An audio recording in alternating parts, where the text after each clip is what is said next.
It's the In-Wheel Time Car Talk Show. Coming up, Richard Tomlin from Apex Auto Works joins us to talk about the Pikes Peak Hill Climb and the new Apex race team. Mr. Mars drives the F-150 Lightning EV, and he'll tell you all about it. We'll also have the events calendar and the stories making automotive news headlines. Howdy, along with Mike, Out of This World Mars, King Conrad DeLong. We need more, always, Jeff Zekin. I'm Don Armstrong. Glad you could join us on this Saturday, February the 11th, 2023. It's going to be a great show. We've already done our preview. If you got to see it, great. If not, stay tuned for the next 3 hours, and you'll find out what we've got coming up. But we have a great show today. Mr. Mars has lined up some great guests for us, and we always appreciate that. That's what he's here to do. It is. Well, not here. He's here to join in the show today and make sure that we're on the air, which sometimes we are and sometimes we aren't. But we are today. We are. Today we are. Yes, headquarters. And we're all very thrilled about that. Joining us right now, Mr. Richard Tomlin, Apex Auto Works. Richard, good morning to you. Is it as chilly down there in Alvin as it is up here in Houston, Texas? It is quite brisk for Houston, Texas. Yeah, Sure. Yeah, there's no doubt about it. So, how are things in the Apex Auto Works world? Things are moving quick. Pikes Peak announcement came out for those that made the event. I think they said just over 100 people applied for the event, and 70 made it in. We were selected as one of the 70. So we've got 2 Houston cars. You've got the Apex set, which you see behind me, and then we've got Raymond's Viper, which will be running for the 8th or 9th time up the mountain. Only 2 other cars from Texas made the cut, so that's pretty impressive for a worldwide event, to have 4 cars from Texas showing up to represent. Now, when you say 100 cars, that's not 100 cars total. 100 cars total. 100 and some applications were submitted, because Pikes Peak goes on an approval process. You have to apply, and then there's a committee that meets, and then the committee selects who's going to come up and represent the race that year. And that means across all classes of cars? All classes, all categories. I had no clue it was only 100. Yeah, I thought there's more than that. I thought that would be like 1,000. Yeah. Well, I think part of that is some of the challenges. The Pikes Peak wants to make sure that you're serious, is what they say. So you're required to pay your full entry fee up front with the application process. May I ask how much the entry fee is? I want to say it's around $5,000. It starts in November. So November, you're sending them a check for $5,000 at a race that will happen in June of the following year. Yikes! So it's not for everybody. I was going to say that's quite a commitment. Do they allow spectators? Oh yeah, huge spectator event. Really big spectator event. Actually, it's the one day of the year you are allowed to camp on Pikes Peak Mountain. Oh boy! Is the day of the race, the night before the race. So let me ask you this. Let's get back to the entry fee. So you send your $5,000 in. Is that's just to have the committee review you, or are you already in the race at that time? No. So that is just with the application. Okay. That's the application fee? Yeah. Well, if you're it's entry fee and application fee. Yeah, Once so- you're actually accepted, your entry fee is paid. If you're not accepted, your entry fee is refunded. Oh, okay. okay, yeah. Sure. Yeah. Yeah. that makes a lot more sense. Don't you officiate? Stout. Aren't you some type of official for this event? I do. I'm on the selection committee with them, and I am the one of the technical directors with them as well. A team of 6 for that. So quite involved with Pikes Peak. Do a lot of things. You do vehicle inspections for the safety side of things? Yeah, I focus mainly on the roll cage structure, all of our safety belts, fire systems, working on some new stuff with oxygen. Up until this year, we've not had a way to actually secure the oxygen in the cars that all the drivers, not all, probably 80% of the drivers use oxygen going up. And there is no formal way to secure an oxygen bottle in a race car. So we've started working with a company called Lifeline. They make fire systems, and we're having a aluminum bracket made that will secure an oxygen bottle to a roll cage, because 99% of all the cars have a roll cage, but not all have a tubular roll cage. Some of them are actual carbon fiber monocoque, but it will allow us to secure oxygen bottles in the cars, whereas in the past it's been you do what you can to secure it the best you can, you go race. So we'll have a formal process. Is there something different between an oxygen bottle that they use in the race cars as opposed to, say, for instance, a fire extinguisher? Aren't they kind of close to the same size? It's a size issue. it's a size issue on the way that they're made, and that's all we're really doing. Is Listen, changing the it's size of- always a size issue. Always. right. That's what they keep telling me. I know. I get it. I get it. Yeah. I will say though that I am very, very happy, Don, that you were willing to come watch the race cars for us to have the in wheel time name fly on all the race cars this year. So Absolutely. that is going to be great. Yep. Listen, I'm really good at washing cars. I can tell you that, especially tires and wheels. I'm a tires and wheels kind of guy. All right. Let me ask you, how many classes of cars, trucks, whatever it is, that go up the mountain that are entered into the race?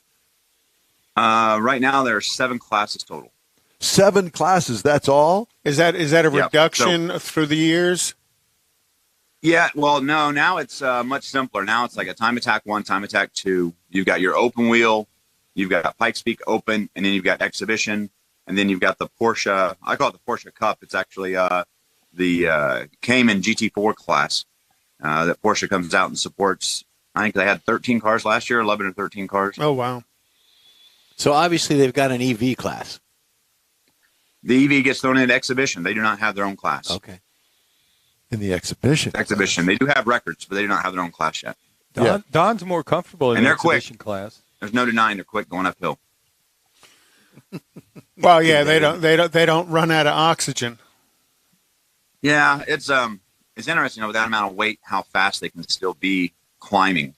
Because most of your really fast cars are exceptionally light. When you see these tip of the scales, the Tesla Plaid that raced last year that was caged, ready to race, was 49.94 in Wow. weight. Well, you're maxed at 5,000 pounds. So they were within 6 pounds of being over weight to be able to run. It's amazing. That's in cage structure. Now, to drag 5,000 pounds up the side of that mountain in that pace is pretty impressive. And what kind of time did he finish? Well, this year was a shortened course, but he was top 10. So Wow. out of the 76 cars that were there, he was top 10 in the car that was the heaviest in the field. So you just don't, the math doesn't work, but it's electric, so nothing really works the way we think it should. Well, you got a It's all baseline for different. next year. Well, You know, plus, under that. isn't the Plaid all-wheel drive, so traction helps? Correct. All-wheel drive and absolutely amazing. So Mike? on the internal combustion engine cars, I know you see power adders as far as turbos and superchargers. Do anybody run nitrous up the hill?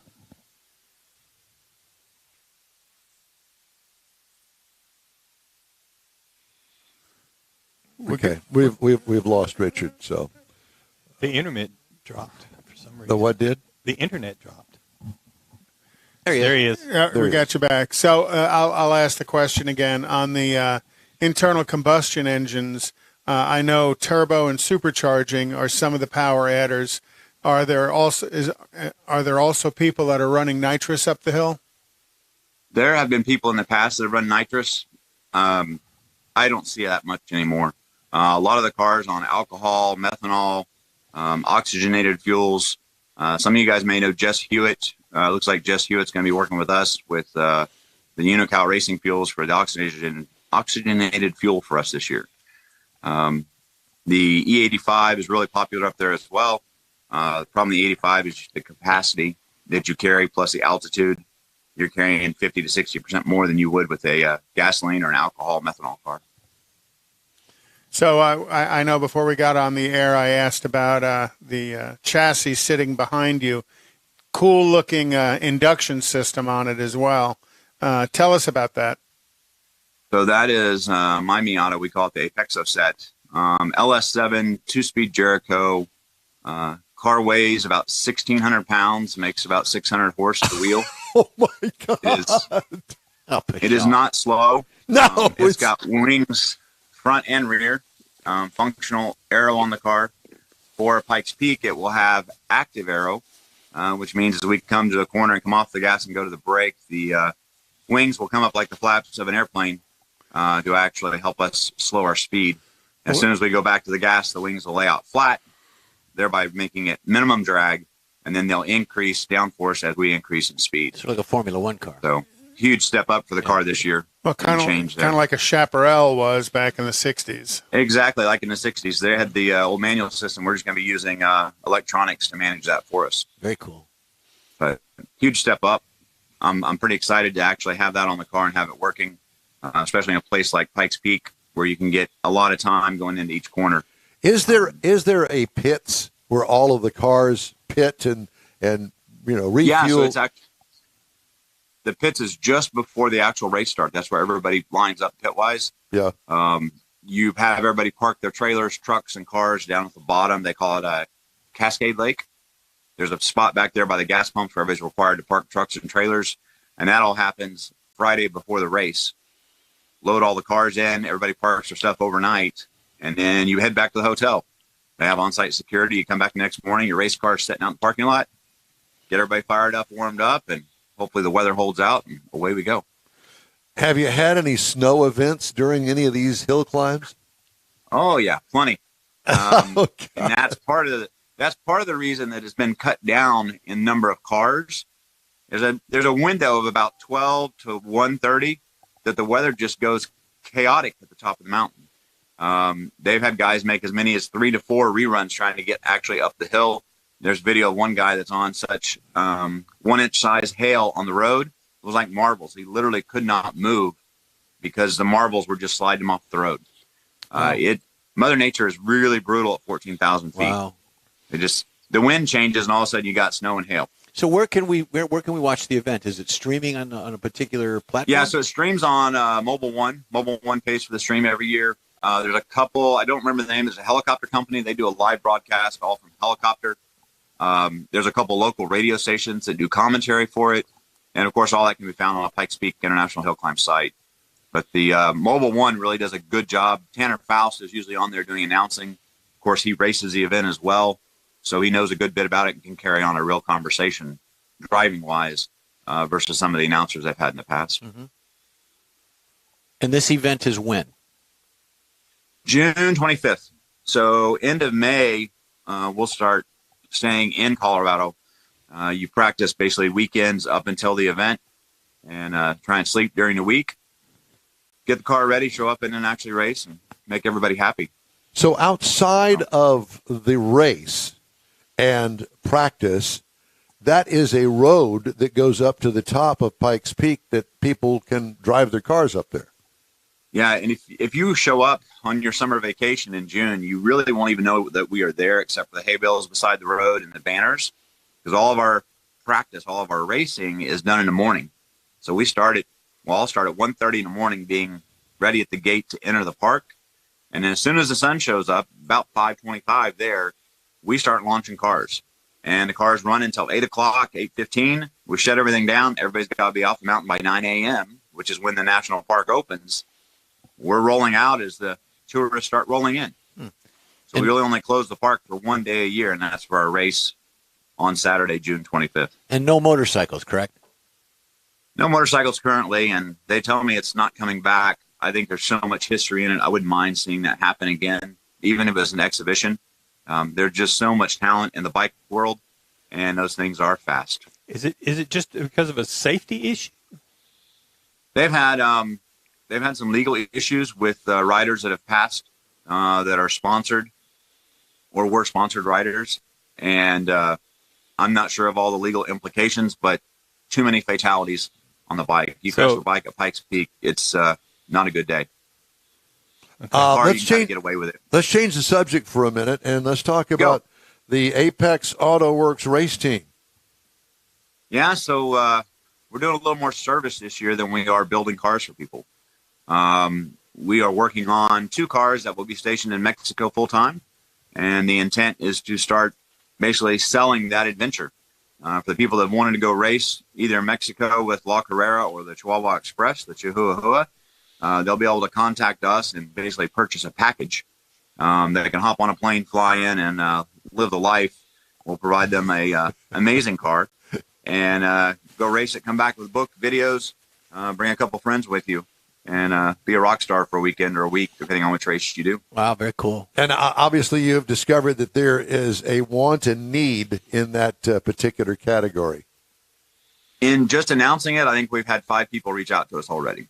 Oh, cool. So we are, and I'm pretty small in announcing. Like most of my news comes through you guys or Facebook, and we haven't really put anything out on Facebook. Mars and I were just talking about it, and it's interesting how word travels fast when it's something that people want.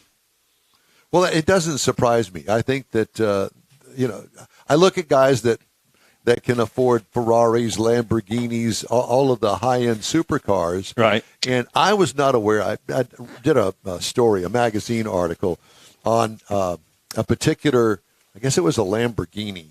Was it a Lamborghini? It was a Lamborghini. And I went up to the Lamborghini store and talked to the guy that ran the store. And I said, so who are these guys? He said, well, they're well-to-do, very successful business people, and they're into cars. Because he had a whole string of really, really nice, very streetable things like Shelby GT500s on the showroom floor. He said, oh, yeah, that one over there's got 1,200 miles on it. What? Yeah, they'll drive them for a while, and, they have their fun with them and then trade them in and for something else or a step up to another model car that's higher, faster, all that sort of thing. And it's just a different mindset that I'm not familiar with, but these guys have the money. John, you hit the nail on the head with the whole buying and selling, and that's kind of the point with the race cars is they don't want to take the time to build a race car to go do the event. So they want to show up and do the events and not mess with the car. So we're basically going to build 2 cars that share the exact same components. So we've got an easy spares package, stuff that we know real well. Looks like it's going to be a 327 with a Muncie 21 behind it, 4 9-inch rear end. Very, very simple, very clean cut car. Looking at 67, 68 Camaro at this point, body-wise. So just hop in, go live the dream. And to me, on the other end of that scale that you're talking about with the Lamborghinis, there's somebody like me. I can't afford a Lamborghini, but now I don't know what his package is going to cost, but it would be something I'll bet I could save up enough money to eventually to at least do it once. Would you like to take your 1985 Chevy C10 pickup truck down there with the 6-cylinder and give it a shot? No, I want to go down there and get his car that's built for that. In a race car. And then I want to leave afterwards. I don't want to have to tow it back home and worry about I broke it. Yep. If I break it, it's his fault. Right. He gets to smile about it, fix it later. That's right. Okay. Or you can take and what it do to you Pikes do? Peak. Do you drag the car back here after the event? No, we've made a couple trips to Mexico already looking at places to rent.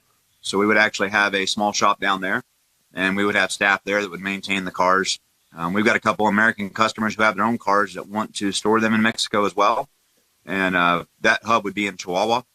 And we would have their 4 cars stored plus our 2 and just work and maintain those 6 cars and any other builds that come through. You just about have to because you wouldn't know when somebody would be available. I mean, like me, might go down there on a Tuesday, Wednesday, Thursday time thing, but I can't go on a weekend. So you'd have to have it down there all the time to make use of it. I'm thinking this is a good thing. He's thinking. He's thinking. Oh, boy. Wow. He's already saving up some money. Yeah, I can tell. Yeah, no, it's good fun. So you got any customer cars in the shop today? Biggest one I've got is the Falcon. Falcon's getting ready to go. The 73 Ford Falcon XP GT 351 is about to leave. We're going to put it out as soon as it warms up a little bit. Put it on a trailer, take it to the house. Really 2002 BMW, ready for paint. Nothing major right now. Nothing Challenger major. In pieces. So now nothing good. So this would be a good time for me to bring my C5 Corvette down there and have you look at the clutch. Well, we keep saying, bring that thing on down here. I know. I keep teasing you with it. We did get some feedback from Galveston, so we have not received a no from Galveston yet on the road race down there. So we're looking at the airport and in a street circuit. Beeville, we're locked into possibility of 3 dates. I'll have a news for you on that in the next 2 weeks. And this will be our vintage kind of car event like Groesbeck Grand Prix. We'll operate it under the same name. But it won't actually be in. Yeah, it's not going to be in Groesbeck though. No, it won't be in Groesbeck, but we're going to keep the name because that's what the flavor of the event, the style of the event that we want. The attraction, yeah. Well, Very Richard, good. Richard, I hate to have to let you go, but we've got to move on. We got a car review to do, and Mars is chomping at the bit to do it. Yeah, and I'm looking forward to that review. That's one I want to drive too. So it's I great. appreciate it. As always, it's great to talk to you. Thanks, my friend. Thank you, Richard. And, take care, and we'll talk to you soon. He has always got so much stuff going on. I know he does.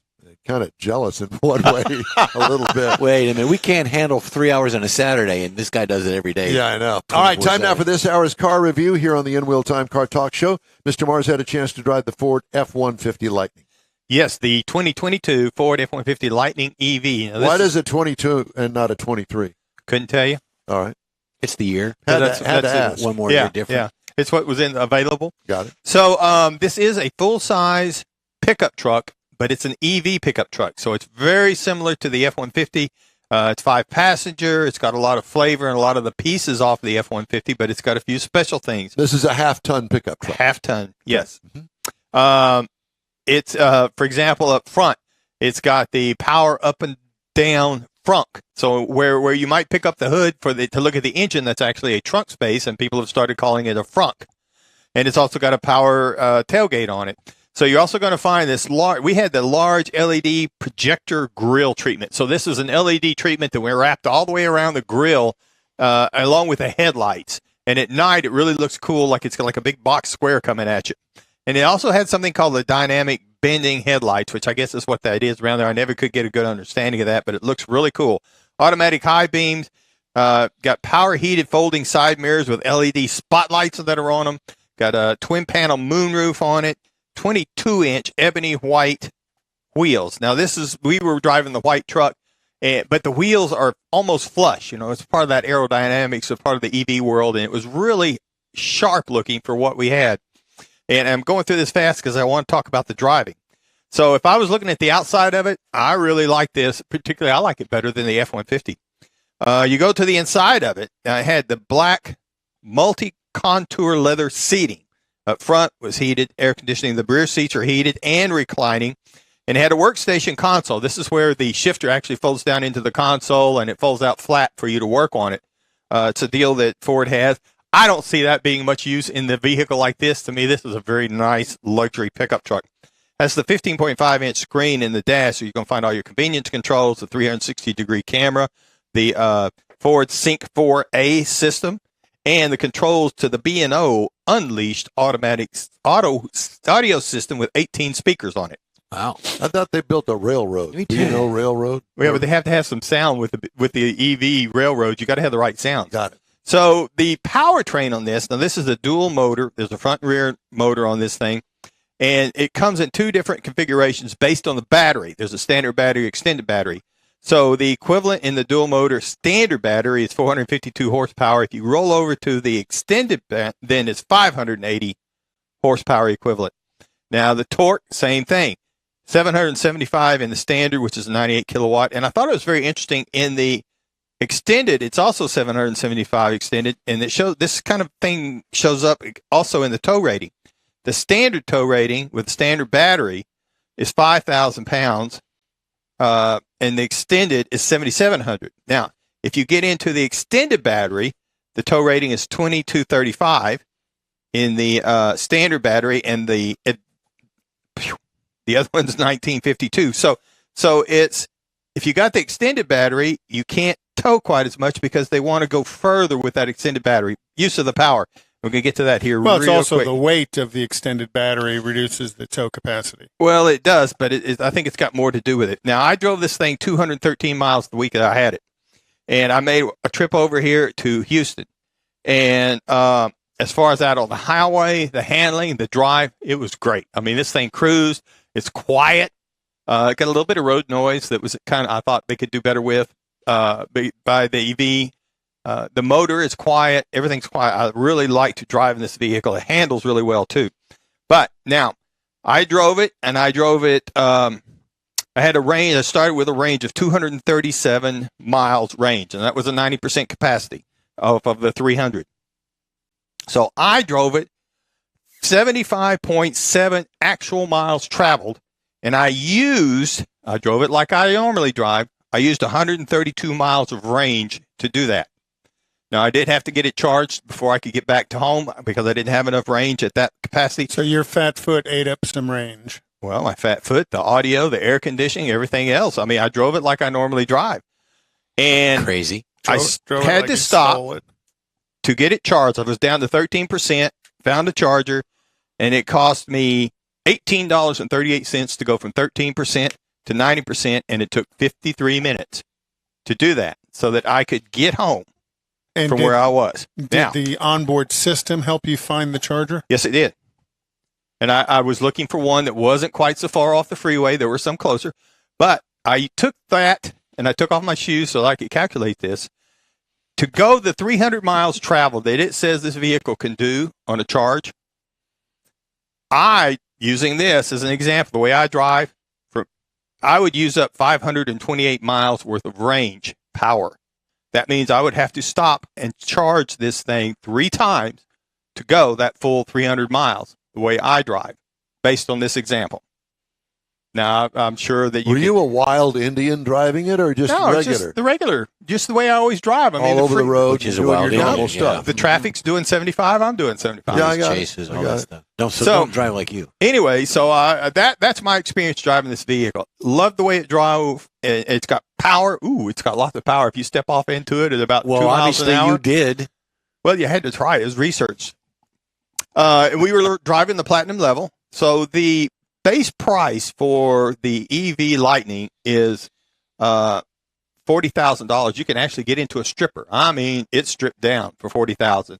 But if you step up into the base price for this trim level, you're looking at $55,974. And the platinum, again, nothing on the Monroney pre-production. Had to go out on the internet and do some searching. $96,874.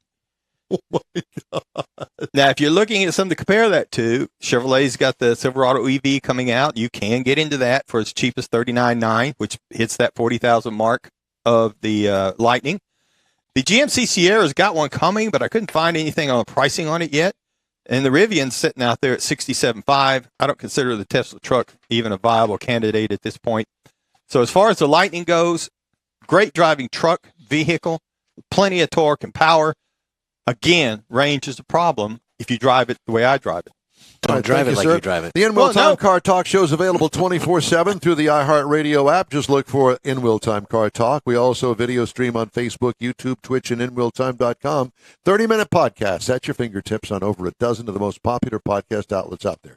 In-Wheel Time Car Talk show continues right after this quick break. Tailpipes and Tacos, Houston's premier car cruise-in returns Saturday, April 15th to the Lupi Tortilla Tex-Mex in Katy, 8 to 11 a.m. Bring your Hot Rod Classic, Restomod, or any other vehicle you'd like to show and compete for one of 3 highly coveted Chili Pepper trophies. This April 15th kickoff event is one you'll want to put on your calendar because 100% of the money you donate for the free tacos will be given to God's Garage. You heard right. Free tacos. Whatever you decide to give, all of it will be given to God's Garage and matched by Lupi Tortilla. God's Garage gifts vehicles to single mothers, widows, and wives of deployed military in the greater Houston area. In fact, the garage will gift a vehicle to a mom in need at this special event. Be sure to attend the next Tailpipes and Tacos Cruise-In, Saturday, April 15th, 8 to 11 a.m. at the Lupi Tortilla Tex-Mex in Katy on the Grand Parkway at Kingsland Boulevard, just south of I-10. Free breakfast tacos for any donation to God's Garage. It'll make your heart and your belly feel good. You own a car you love. Well, why not let Gulf Coast Auto Shield protect it? Houstonian John Gray invites you to his state-of-the-art facility to introduce you to his specialist team of auto enthusiasts. We promise you'll be impressed. Whether you're looking to massage your original paint to a like-new appearance, apply a ceramic coating, install a paint protection film, nano-ceramic window tint, or new windshield protection called ExoShield, Gulf Coast Auto Shield is where Houston's car people go. Curbed your wheels? Instead of buying new, why not have them repaired? How about a professionally installed radar detector? Gulf Coast Auto Shield does that too. Get a peek inside the shop and look at the services offered by getting online and heading to gcautoshield.com. Better yet, stop by their facility at 11275 South Sam Houston Tollway, just south of the Southwest Freeway, and get a personal tour. Gulf Coast Auto Shield is your place to go for all things exterior. Call them today, 832-930-5655 or gcautoshield.com. The award-winning In-Wheel Time Car Talk show is available on the most popular podcast channels out there in 30-minute episodes. We realize our 3-hour live show can be difficult to catch in its entirety, so now you can listen every day to a convenient, fresh 30-minute episode. Check us out on Apple Podcasts, Spotify, Google Podcasts, Amazon Music, and Audible, along with a dozen more. In-Wheel Time has the most informative automotive guest interviews and new car reviews, along with popular features including Conrad's Car Clinic and This Week in Auto History, along with automotive news headlines. Our live broadcast airs every Saturday, 8 to 11 Central on InWillTime.com, the iHeart app, and on YouTube. Be sure to say hello when we're broadcasting from the Tailpipes and Tacos Cruise In, Autorama, and the Houston Auto Show, among others. Now, it's easier than ever to hear about all things automotive all week long. You're invited to join fellow car enthusiasts in becoming part of the ever-growing In Wheel Time Car Talk family. Don't forget those 30-minute podcast episodes on your favorite podcast channel. From Texas, it's the In Wheel Time Car Talk Show. Coming up, what's sold this week on Hemmings online auction. All right. Conrad's going to have the events calendar. And later we'll look at the stories making automotive news headlines this week. Howdy, along with Mike Out of This World Mars, King Conrad DeLong. We always need more Jeff Zekin. I'm Don Armstrong. Glad you could join us on this day. It's a chilly day outside. Yeah, I'm going to tell you that it's supposed to be really pretty today for some of the day, and then the clouds are supposed to. It's a mess out there. Yeah. Well, But it's January. It's winter. When that No, it's rainstorm blew February. I'm sorry. It's February. When that rainstorm blew through earlier in the week, Yes. and it was like 40 degrees colder on the other side of the rainstorm when it blew through, Yeah. that was breathtaking. It was. Oh, my gosh. It took my breath away. Yeah, I remember when the old toboggan hills used to go down. They were cold toboggan hills, and then in the summertime, your parents would put you in a tire and roll you down in the tire. Those were good years. Those were, yes. Funny. I got it. Those were good years. Some of the cars that were sold on Hemmings this past week. A 1965 Chevrolet C10. 65 C10. Probably not the prettiest truck that Chevrolet ever made. Very popular in the, Back the in truck world. Yeah. But here's one. At 65. It looks clean. Don't know anything about it under the hood. None of that. It sold for $14,700, Oh, wow. which to me is a bargain. That's good money, yeah. 63 Chevy Impala, $36,700. Now this is an That's a pretty big price for that car. Yeah. It had to be in pretty good shape. well, yeah, it looks like it. Yeah. But 63, highly desirable car. Very popular. How about a 72 Chevy El Camino? Oh. Now we don't know what it's under the hood. We don't know rust. We don't know any of that stuff. But that's a very desirable year It as well. very much so is. You want to guess how much it sold for? 32. 28. 28, 35. 32. $7,500. Couldn't have been in great shape. We I sound like I don't know. It looks good. we're at Barrett Jackson. Well, I guess the point being made is the fact that there's a car out there. If you want to get into a collector car or a cool car, not even a collector car, a project car or something, that's different than going down to the local U-Totem and picking something up. They're available out there. You just have to look for them. Somebody's wanting to get rid of a car that they've had for 15 years. They've done all the work that they want to do on them. I know guys like that. I finished the car. It's done. I'm ready to get rid of it and start another project. I was that way at one point in my life, believe it or not. I.e. the Corvair. The Corvette, actually. The first one. The 77 Corvette, and I stuck all this money into it, had it all fixed up, and I lost my rear on it when I sold it, but I was done with it. Yeah. You know what I'm saying? I was tired of it. It was time to move on. A lot of it's the build. It's the thrill of the build. Yeah. I want to do this. I want to do that. And when you get to the end of it, Kind of like a wife. no, because you never get to the end of the wife. That's not true. You may be finished, That's but you don't get not to the, true. Wow, this is a great conversation. You started it. Well, he did it on He purpose. did. I know he did. He And then did he it on backs my out. account. Yeah. Uh-huh. And then he backs out. Here's one. How about a 1967 Pontiac Firebird? Oh, cool car. It's a very cool car. There's nothing really special about it. What color is it? Red. 400. Does it say? It doesn't say. Don't know all that. Again, We have to go with the 20 326 then. Yeah, 20 17. grand. you're very close. 17. I said 17. 325 is what it 17, sold yeah. for. See, now that would be something that I could get into. Oh, yeah. A daily driver that you continually work You know, on. That it's, you take on the hot rod It's a tour little, of Texas. it's a You don't have to little, worry about it. little brother of the Camaro. That'd be fun. Now, I was never a big fan of the Volkswagen Microbus. I They're know cool. today that there's some sort of a glorified Cult. thing. Cult, yeah. It's exactly what it is. And I get it. Now, this is not the whatever it is, 16 window is not that. It's just the microbus. Okay? And 1964, $23,625. I wouldn't give you $3,000 for it. Oh, well, see what And good's that not car your takes Well, I like give you 3, but 4 weeks to get to 60 miles an hour. if it'll get there. Yeah. And there was something interesting that I ran across in this auction this week. There were outboard motors for sale. 1957 Mercury outboard motor sold for $3,300. Yeah, You know, there's some people collectors. collect Yeah. Oh, yeah. those stupid Yep. things. Okay, go figure. Well, could you get the 55 gallon barrel drum out there, put some water in it? We'll get that motor running in there. Exactly. I've seen guys Mounted on do the that. side. You thought it was one of your relatives. Yeah, I didn't you? did. I got 2 of those in the garage. One of them's a little Johnson that's about that big around. Hey. You can't say that Can't on the say radio. Little Johnson Talk on the about radio. Little Come on. Johnsons. Gee whiz. Here's one for Conrad. We've lost control. A 1956 Ford Custom Line. Now this isn't even a fair. This is nothing. Okay, it's okay. Ford people, don't get mad at me. I'm not a big Ford fan from 1956. Okay, to me it's ugly. Just saying. Okay. It's sold for $9,000.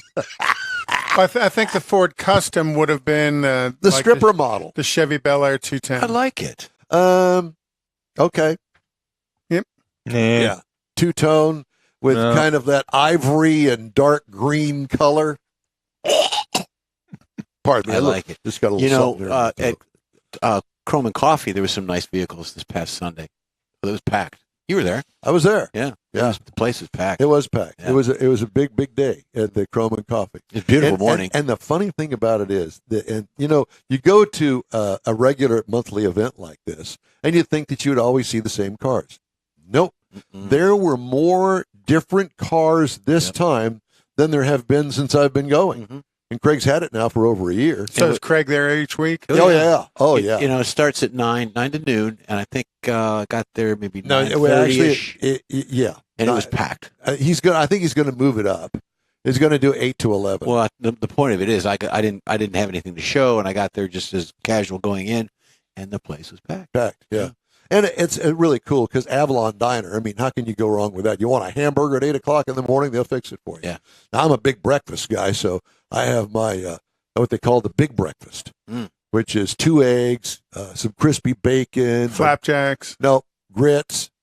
I like grits, and I'll have my English muffin, buttered.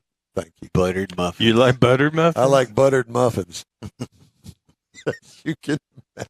with cinnamon. Okay, so my last vehicle of the morning is a 2003 Aston Martin DB7. Oh, Be still my heart. yes. How much would, and it's a convertible. And so how much would you think that it sold for? $50,000. Yeah, I'll say 45. Mars? I wouldn't have a clue. I was trying to think how much a new one was. Okay. Think, James Bond. I don't know. that's what I'm thinking. I would think a new one would So be this is a 150. 20-year-old vehicle, 2003. And it sold for $40,950. Yeah, not bad. We're in the money. Yeah. Well, when you were talking before about the Lamborghinis and how people trade them in and stuff, I think one of the things a lot of people trade those high-level import cars in is because you want to trade it before it gets 30,000 miles on it, because 30,000 mile maintenance might be $60,000. On something like that, yeah. Right. And you probably don't have the tools to do it yourself, and you don't want Yeah, to. you don't want to do it yourself. Because they're especially an English car, extremely complicated. I'm familiar with a Jaguar I was F-Pace. going there. I knew you were going there. What a bizarre way of engineering a car. It's just weird. For instance, the in-cabin air filter. Go The ahead. in-cabin air filter. Okay? Yeah. They've been on cars for 20 years, right? Right. And typically, in most cars, you access the filter through the glove box. You either pull the glove box out or drop it down. back. Some access something, point. yeah. Some access point. This one, Got to cut the car in half. pretty much have to remove half the dash Oh, man. because there is no access port to get to it. So you have to remove half the dash. Where the glove box is, all that has to Which come means out. people don't maintain it. Correct. I happen to have a filter for it right over there, but I haven't gotten up the gumption to get out in the garage and spend an entire no, day. no, Not my garage, Jeff's garage. Yeah, the gumption guy. Yeah. The So we'll take it over there, and Jeff and I we'll try to disassemble it. I won't be home that day. So let me make sure I understand this. So you're thinking it's going to take longer to change the in-cabin air filter in the Jaguar than it took to change the shifter in the Corvette. Yes. the that's correct. shifter Corvette Something wrong. was fun. Not surprising. We The should have shift- recorded the shifter that. on the Corvette. It Yeah, wasn't we bad. should have. The shifter on the Corvette. We had to make 3 attempts at doing it. With take stuff out, put the stuff back in. Take the stuff out, put the stuff. Take it out. Practice. Yeah. But yeah, it wasn't meant to be practice, but we forgot this, or it doesn't fit that way. We had to disassemble Upside it, down. turn the handle 45 degrees. Hold my beer. Yeah, and then when you get into it, then while we're in here, why don't we vacuum the carpet back under here where you don't see it, but we know that it's dirty and needs to be vacuumed. And Donald's anal retentive. And then let's fix the seat while we're in here. Oh, no, I forgot about The that. seat No. took much longer than It the did. shifter did. And I don't think it's still right. No, it's not. Backwards. Don't you remember? I had to put He's facing the I back. put a screw through the tin, the tin support in there that it wasn't supposed to be that way. But I thought, I'm done with this. Here's how we're going to end it. Put the screw in there. Locked it into place. Locked it in there. Yeah. So this is typical Don Armstrong, Jeff Zekin stuff. Waiting on a thermal event. Yeah. Oh Lord, let's not do that. And we put the clutch spring in, too. Yeah, we did that in the driveway out Yeah. here. That wasn't too bad. No, that was in my house. The clutch spring, Did we do it out here? yeah, we did it Oh, out okay. here in the driveway. It was Because so we much fun, he thought it would forgot be so much simpler, but we had to take the lower half of the dash out under on the driver's I feet. forgot about that. Yeah. I broke a nail. Seeing in the Jaguar, you need all metrics. Well, and with the Jaguar, it has no dipstick. Yeah, it does. You? No, it does. It's the person sitting behind the wheel. That's the They dipstick. spent the money on it. Has no At dipstick. least nut behind the wheel. You Leslie has a dipstick. His name is Don. Dillweed is my name. Dill something. Okay, our next guest Dill coming up. pickle. Yeah, that too. Uh-huh. Little Johnson. It was Johnson Motors. Behind the mystery door says George. Yeah. Anyway, would you like to? It only took us 36 minutes to go south. I wrote it down. You want me to go to the events? I want you to go to the events if you don't mind. Please. Or the calendar. So let's look out a little bit. March 25th, the Spindletop Car Show out at Church on the Rock out there in Mars's territory in Neederville, Port Arthur, somewhere out there.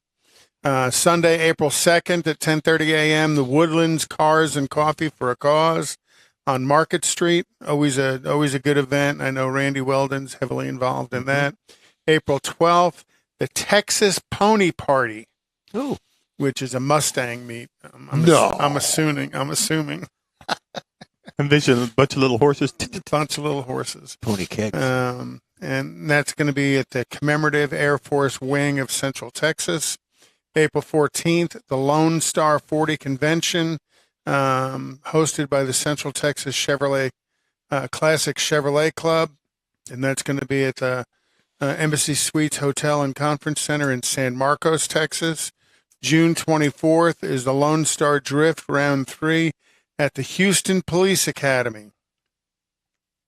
September 29th is the Good Guys 30th Summit Racing Lone Star Nationals at Texas Motor Speedway, and that'll be the Good Guys is going to be a huge event. It is every year, wherever it is. When is it? September 29th. The good guys are going to be up there September 29th? Texas Motor Speedway. Wow, that's huge. Is that the national event? Yeah. Sounds like it. I think it's regional. They have 4 or 5 of them, and I think it's But one this of is the Lone Star National. So Oh, this yeah, I is guess the it is regional. Lone Star. I got you.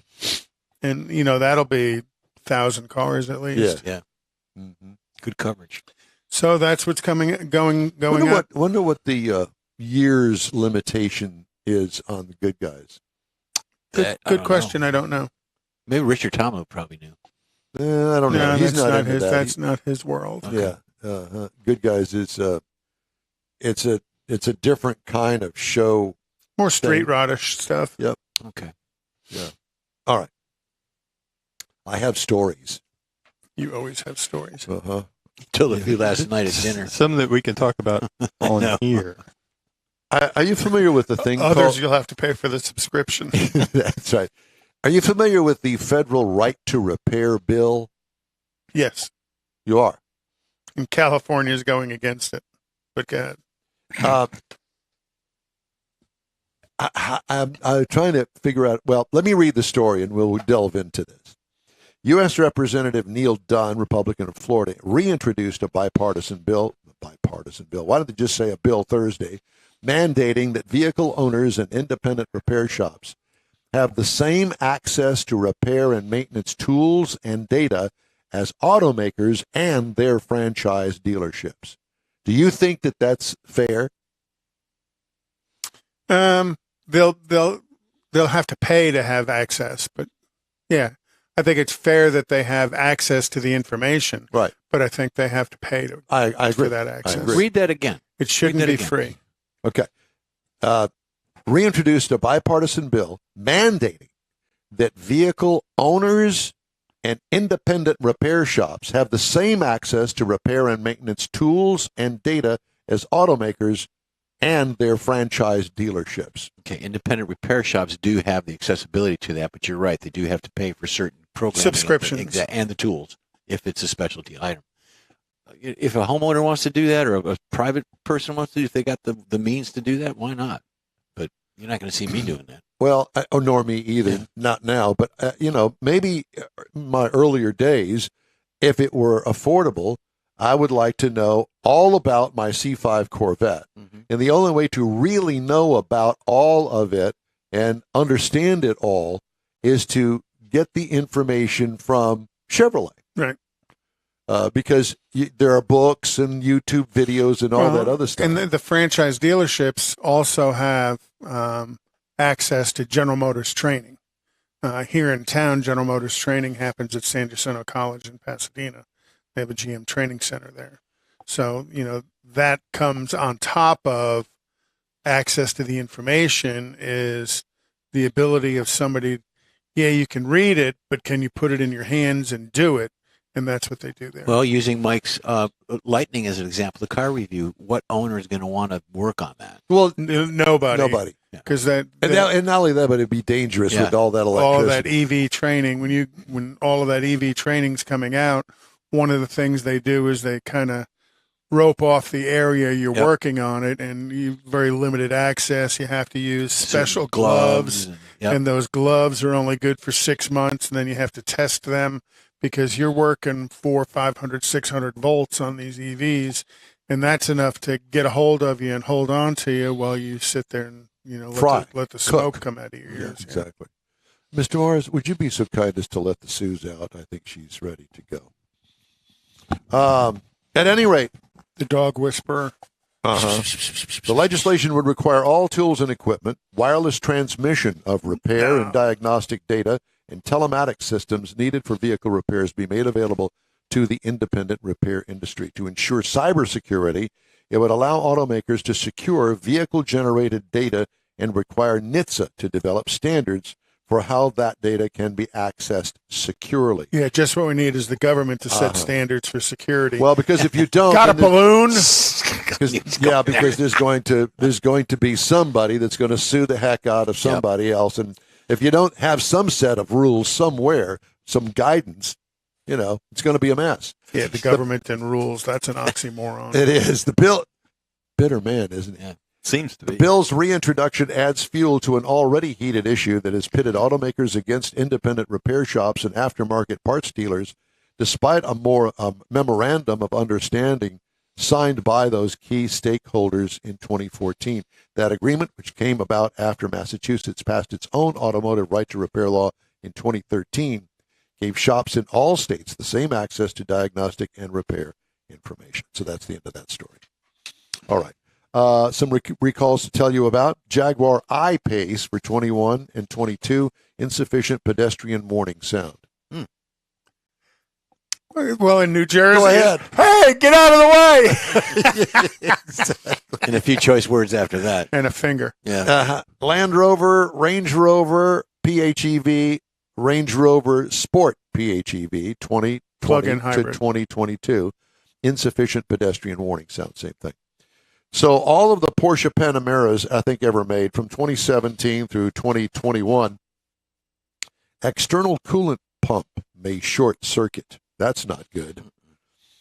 External coolant pump may also short circuit in the Bentley Continental GT and the GTC. I know that we have lots of people that listen to this show that have their Bentleys.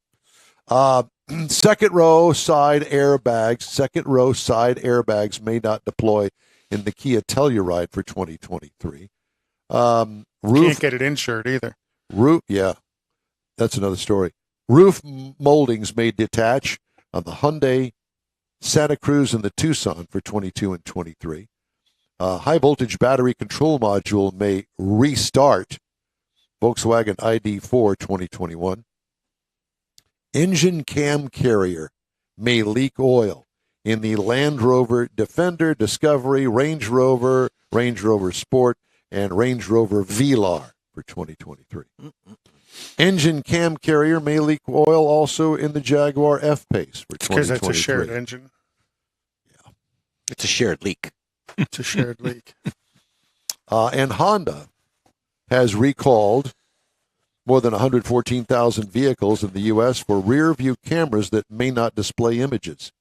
What kind of image does your car display? In the rear. In the rear. The recall covers 2018 through 2020 Honda Fit hatchbacks and 2019 through 2022 Honda HR-V crossovers. All right. So what if it doesn't? You got a rear view mirror. Yeah. Get out and look. So as you hear, General Motors has finally reached an agreement with a large computer chip maker to supply it a steady stream of semiconductors as it ramps up production on its EVs. And under the agreement, the chip maker, Global Foundries, agreed to set aside a portion of its manufacturing capacity exclusively to make chips for GM. So trying to reduce our dependence on Overseas, products, be it Chinese, Taiwan, or Korean chip makers, trying to depend a little bit more on American chip makers. Doritos, Lay's. Yeah. Pringles. All the Fritos. chips. Or, HEB's got their own brand, and they do just a fine job. Yeah. Because that's what I buy. Yeah. Ram's first electric pickup officially has a name now. The truck slated to enter production next year, or at least the 2024 season, will be known as the 1500 REV, R-E-V, REV. Ram CEO Mike Koval said the REV is a direct descendant of the 1500 Revolution concept that debuted last month at the Consumer Electronics Show Expo in Las Vegas. The Revolution concept used the STLA frame platform for full-size body-on-frame electric vehicles that allowed designers to create the truck's unique proportions. Have you seen a picture of it? Mm-mm. It's pretty cool. And I think it's probably the sharpest EV truck that I've seen. The Cybertruck from Tesla is just weird looking. Yes. This is like not it. weird looking. This one here is cool looking. To me, Looks the like Rivian, it's a little smaller too. to me, the Rivian's weird looking as well. When I left here last week, headed to the house, a Rivian pulled up and passed me, and I thought, very square. What an odd duck looking thing, especially the front end of Well, it. John had one down at the Gulf Coast Auto Show. Yeah, he did. Took a look at that, and it's weird because you've never seen one before, and it's a different thought process. Like a Yeah, different Cybertruck. styling Plus you're in altogether. the left lane and had your blinker on. So Mm-hmm. I'm going to save the U.S. vehicle dependability study for later on. Maybe Okay. next hour we'll do that. But all right, here's one for you. My last story is going to be Wells Fargo has agreed to pay $300 million to settle a lawsuit claiming it improperly charged customers for unneeded auto collision protection insurance and hid the practice from investors. The deal was announced Tuesday by the law firm that sued the bank after a New York Times investigation revealed that about 274,000 customers were put into delinquency and almost 25,000 vehicles were wrongfully repossessed. Are you serious? So a class action lawsuit that the law firm makes all the money Yeah, and the class members get $1.75. Yeah, think about that. You know, you insure it, then it gets stolen, and then you don't pay any money to the investors. You don't pay anybody to anybody. Yeah. I mean, that's a Carvana type of thing, I think. Oh, there's that.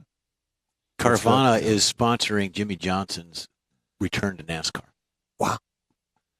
You know, for a company that's going belly up. I heard that was last week on the race. That's going belly up. How do you justify spending that kind of money? It's not cheap to sponsor. I don't think you justify it.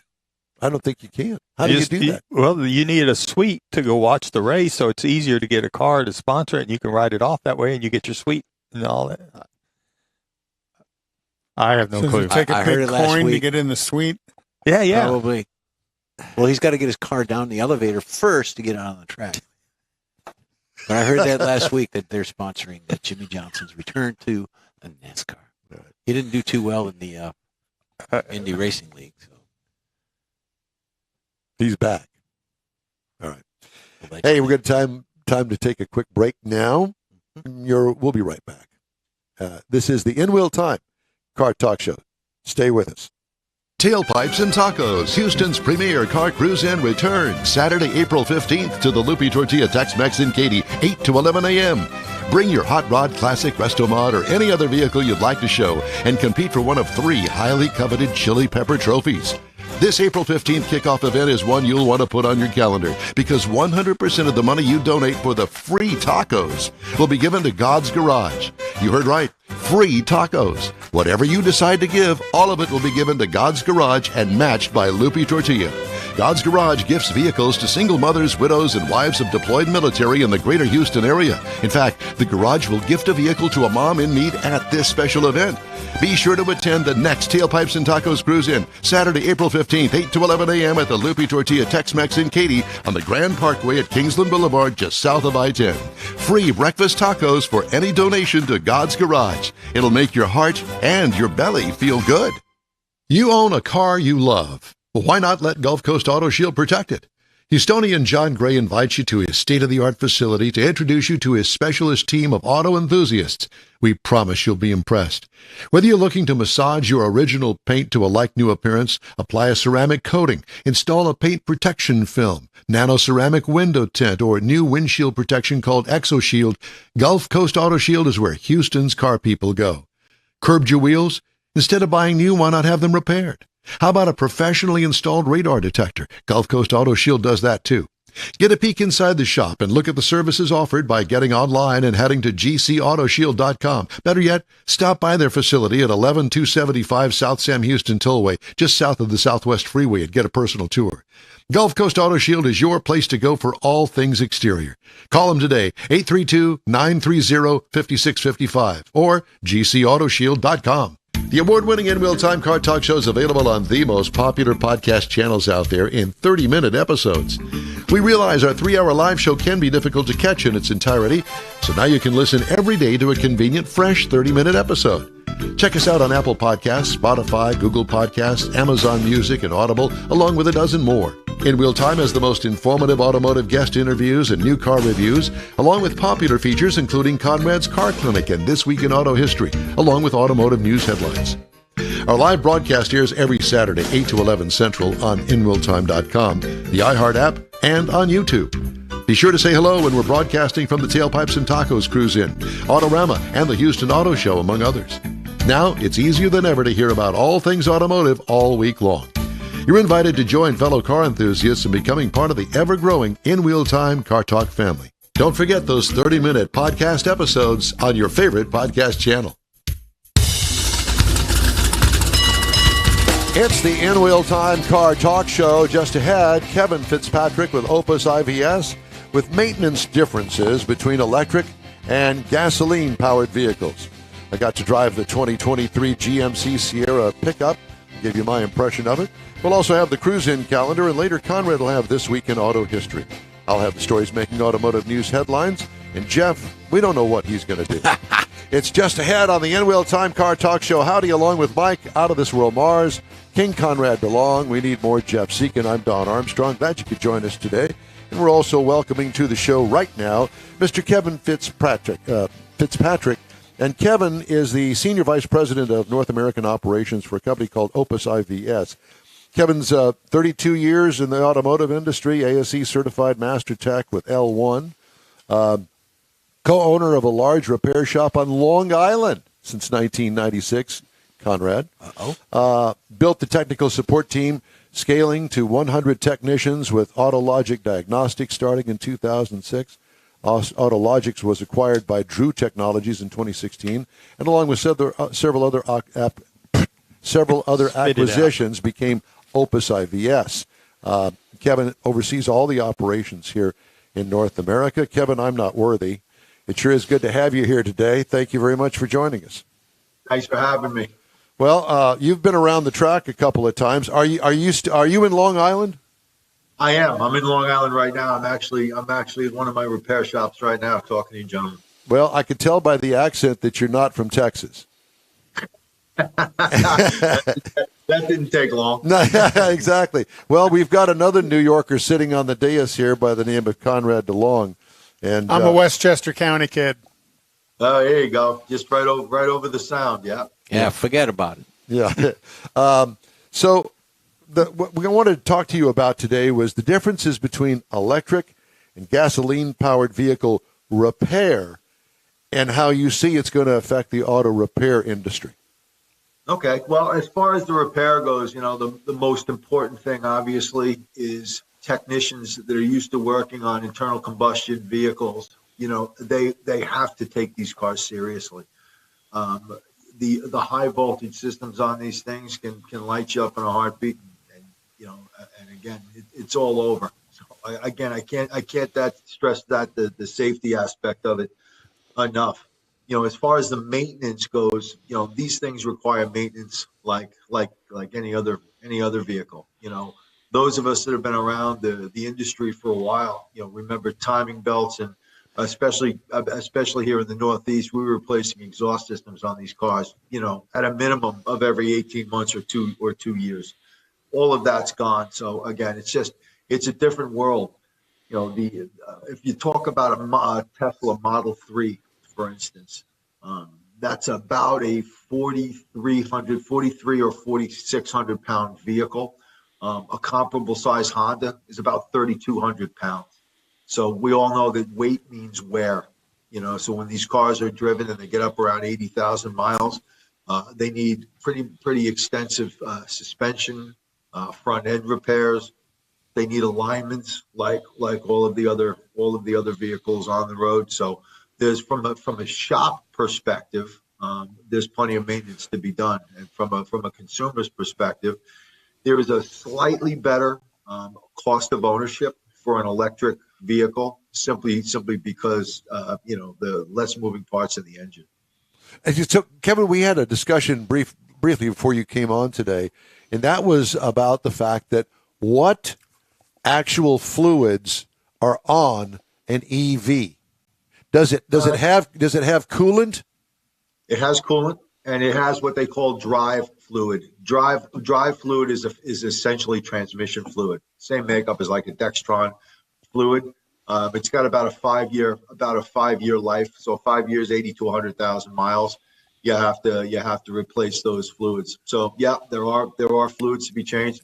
Cabin air filters need to be changed. Air conditioning needs to be serviced in exactly the same way that we've serviced it in the past. Obviously, different coolant type, but again, plenty of money to be made for the shops. Looking at it from the shop perspective as well.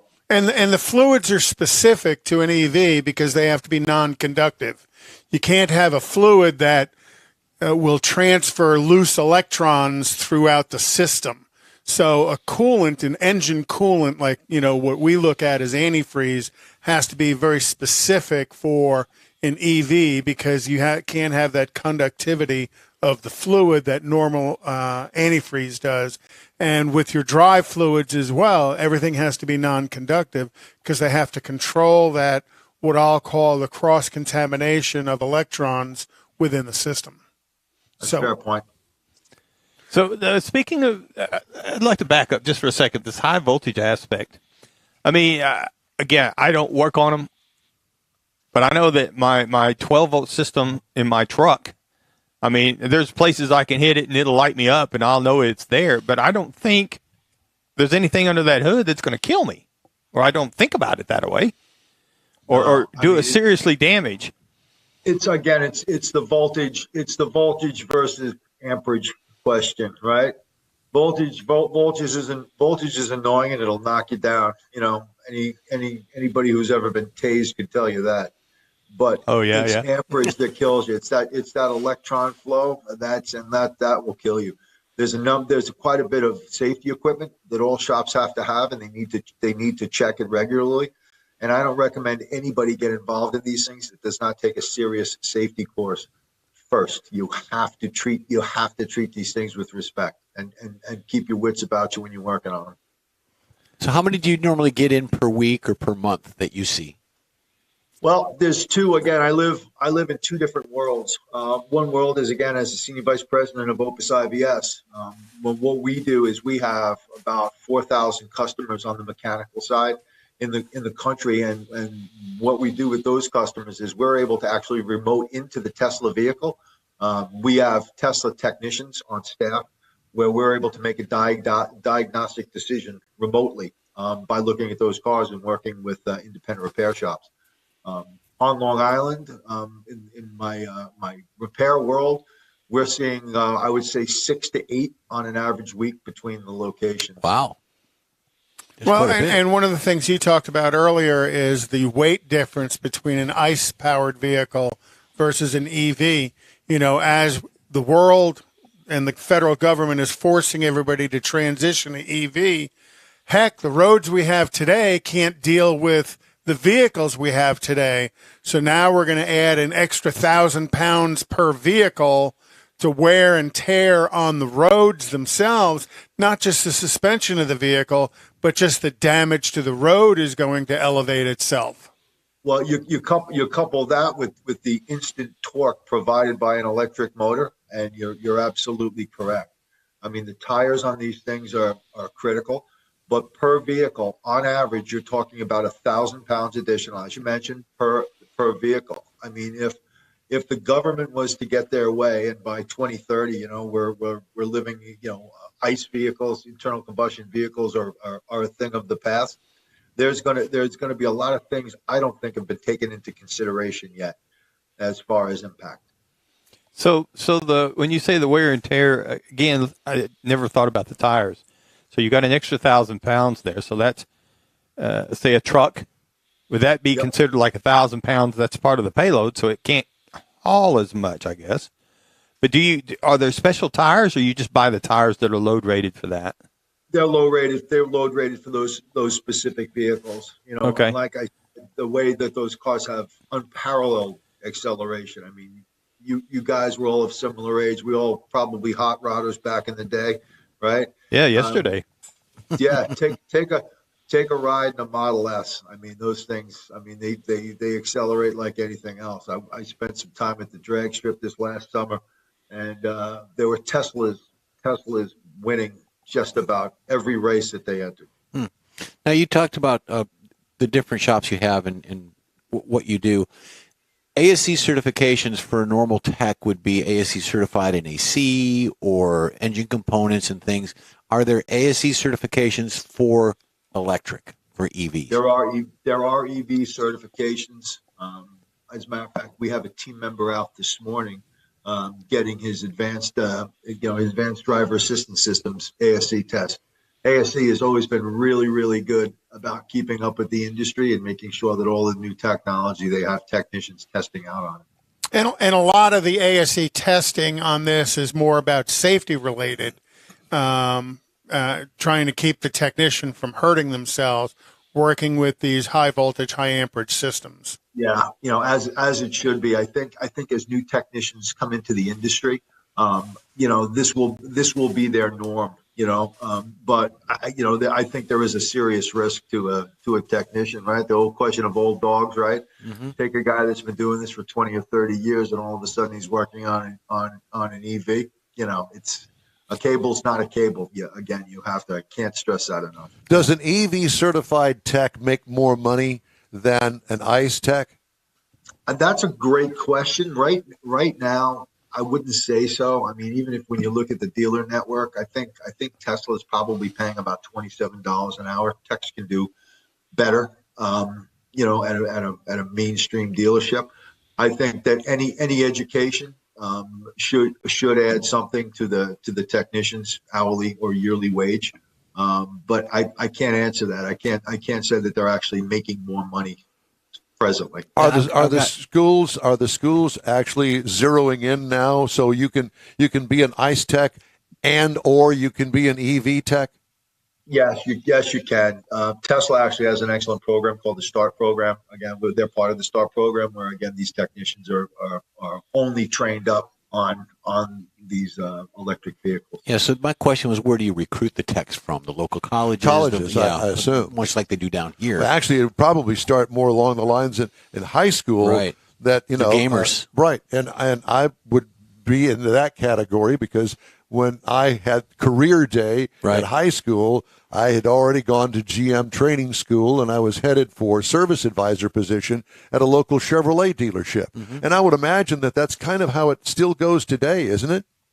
It is. I mean, like I mentioned, we have about 100 technicians on staff, and the technicians at Opus.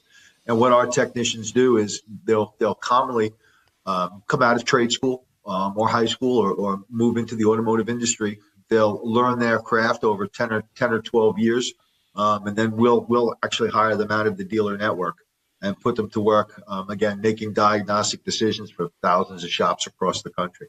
And at that level, they're making really good money, aren't they?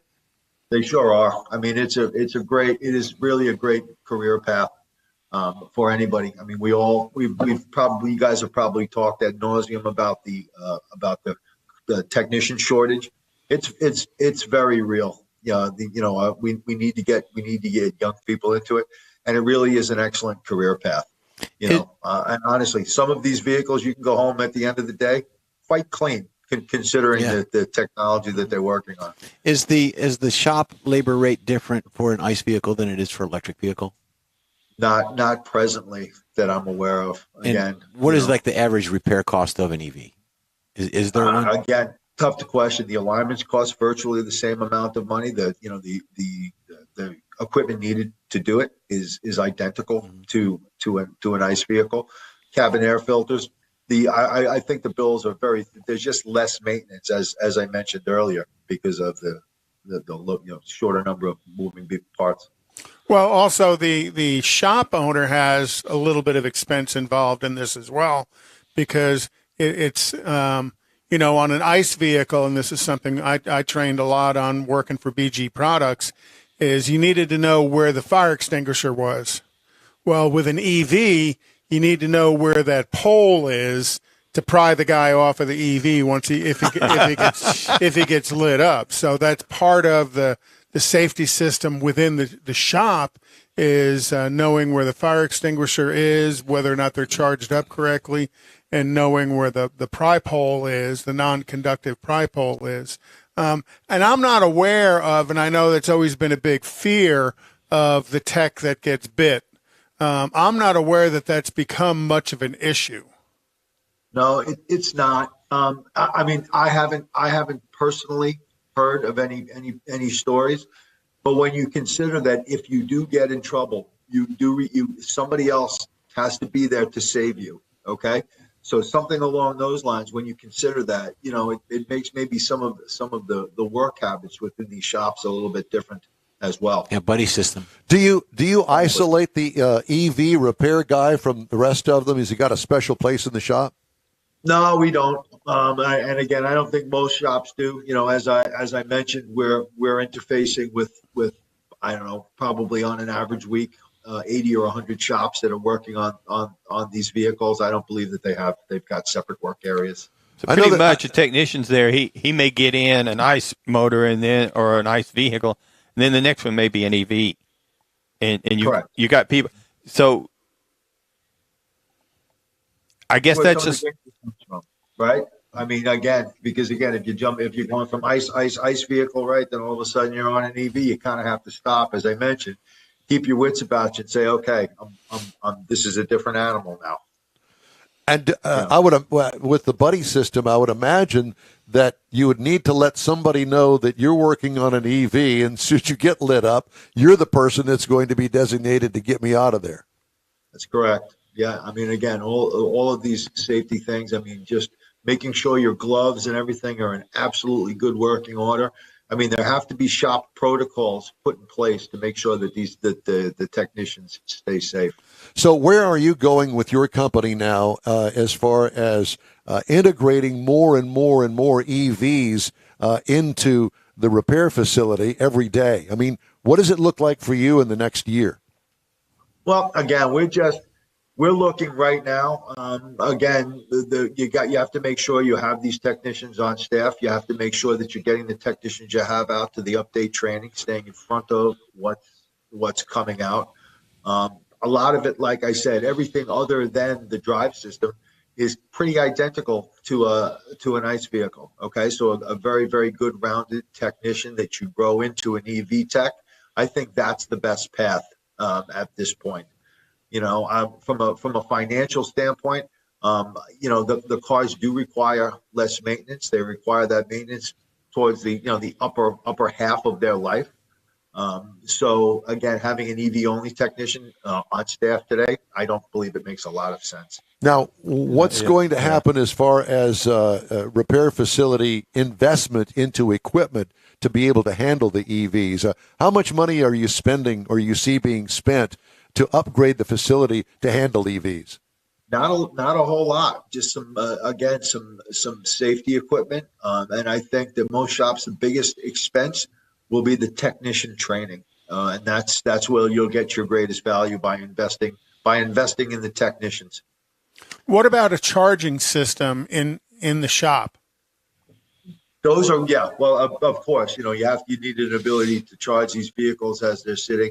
Another thing that needs to be done is when you're doing a Tesla battery test, for instance, that test is 24 hours, and the vehicle, has to start in a fully charged state.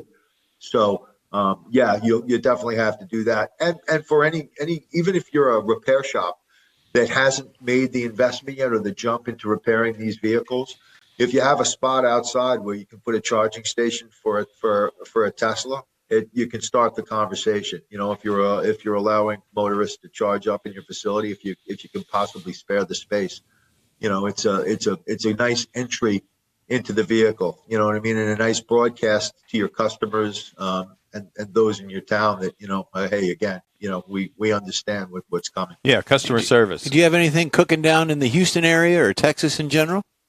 Not really. No, I have a lot of our technicians work remotely. I probably have 20 or 30 technicians that work for Opus, living in the Texas area, again, helping customers every day and performing pre and post scans on collision vehicles. So, again, we have a number of employees in Texas, but nothing specific going on there. Kevin, do you have a website, someplace that we can find out about everything that you talked about today? Sure. OpusIVS.com, and that'll give you all the information on our support and tooling program. Happy to talk to any of your listeners that want to kind of give us a call, talk about getting into these things. We're doing a Tesla webinar coming up soon. You can if you go to the website, you can find it. And just kind of getting everybody up to speed on the serviceability of these vehicles, utilizing Tesla Toolbox, which is their factory software for interfacing with their vehicles. Kevin, it's great to talk to you. We really appreciate you taking the time with us today. Best of luck to you. We'll be in touch, and hopefully you'll give us a call and let me know what's going on up there. Appreciate it, guys. Thank you very much for your time. You bet. Thank you. Thank you. Kevin Fitzpatrick, Good Senior Vice information. President, Operations and Training at Opus Hey, want to remind everybody that if you'd like to get in touch with us, you can always shoot us an email. Our address here is info@inwheeltime.com. Time now for this hour's car review. Had a chance to drive the 2023 GMC Sierra, their half-ton pickup truck, and it comes in no fewer than 8 Not 9. trim levels. The Pro, the SLE, the Elevation, the SLT, the AT4, the AT4X, the Denali, and the Denali Ultimate. I had The ultimate Denali. Thank you. That's only 7. It's not 7. It's a standard pickup truck, according to the government, half-ton flavor. Has 5 seats in it, including the driver. Exterior changes from last model year. Well, it was revamped in 2022, but the Denali Ultimate is all new for 2023. Huge chrome grille with bright lower valance and tow hooks. Huge. This thing has got everything on it, including the kitchen sink, except I haven't found it yet. Beautiful aluminum wheels on it, really good-looking wheels on a pickup truck. Are you kidding me? Electric folding running boards, standard with this. Dual exhaust tips, all this is standard. And it also comes complete with the multi-pro tailgate, included in the price. And I'll tell you that later. What could use improvement? Still looking for that kitchen sink. It does have It's in the tailgate. Well, it does have the optional carbon fiber bed at the high-end price of $115. Get it. Save yourself a couple £100. Interior highlights include a great new dash with a huge 13.4-inch horizontal infotainment screen. I'm telling you, GM did it right on this one. They took everything that the Ram had going for it, and they somehow integrated it into this pickup truck, and they turned the screen from being vertical to horizontal. Looks good, works great. Beautiful leather throughout the cabin with wood accents. Nicely done, programmable instrument cluster. Bose sound, by the way, is also included. What I liked, GM has finally got something to compete with the Ram. What could use improvement? The large shift knob on the center console takes up too much room. I had to find something wrong with it. Well, you like that fold-away thing on the Ford, too. I like the fold-away thing, and I also like the dial knob. I like the dial knob on the dash. I prefer the dial knob on the dash. Not going to do it. You could always do the shift levers on the Paddles. with that shift paddles on the steering wheel, but the knob works for me. 6.2 liter V8 that has 420 horsepower and 460 pound-feet of torque, and works through a 10-speed automatic transmission. Tow rating 8,900 pounds. Haul rating 1,680 pounds. Now, gas mileage, 15 miles per gallon city, 19 on the highway for a combined of 17. I got 16.8 over 249.3 miles. What I liked about it, plenty of power. What could use improvement? I think that they really should offer some sort of a hybrid option. Good point. That's just my idea. Do they offer any hybrids? Mars? Not No. anymore. They No. did. They're trying to skip over that, and I think there's tax reasons and things for that, but because the logical thing to do is put a hybrid in one. Just a thought. Well, It doesn't have to be a logical. plug-in hybrid, Nope. whatever. It just needs a little help in the mileage department. Ride and handling. If you like that 18-wheeler effect, this is it. What could use improvement? It was a little stiff compared to the competition. But, it's so minuscule, I don't think most people would know. It's a new truck. Well, it's that. But, this is an unloaded truck. I had nothing to tow. I had nothing in the bed of the truck, and the truck is built to do that. And that's how they adjust the ride and handling for each particular model of truck, and it's a 1500. But like we were talking to Kevin Fitzpatrick there, if the battery adds 1,000 pounds, you could easily put 1,000-pound battery in that and have you a nice hybrid. I guess.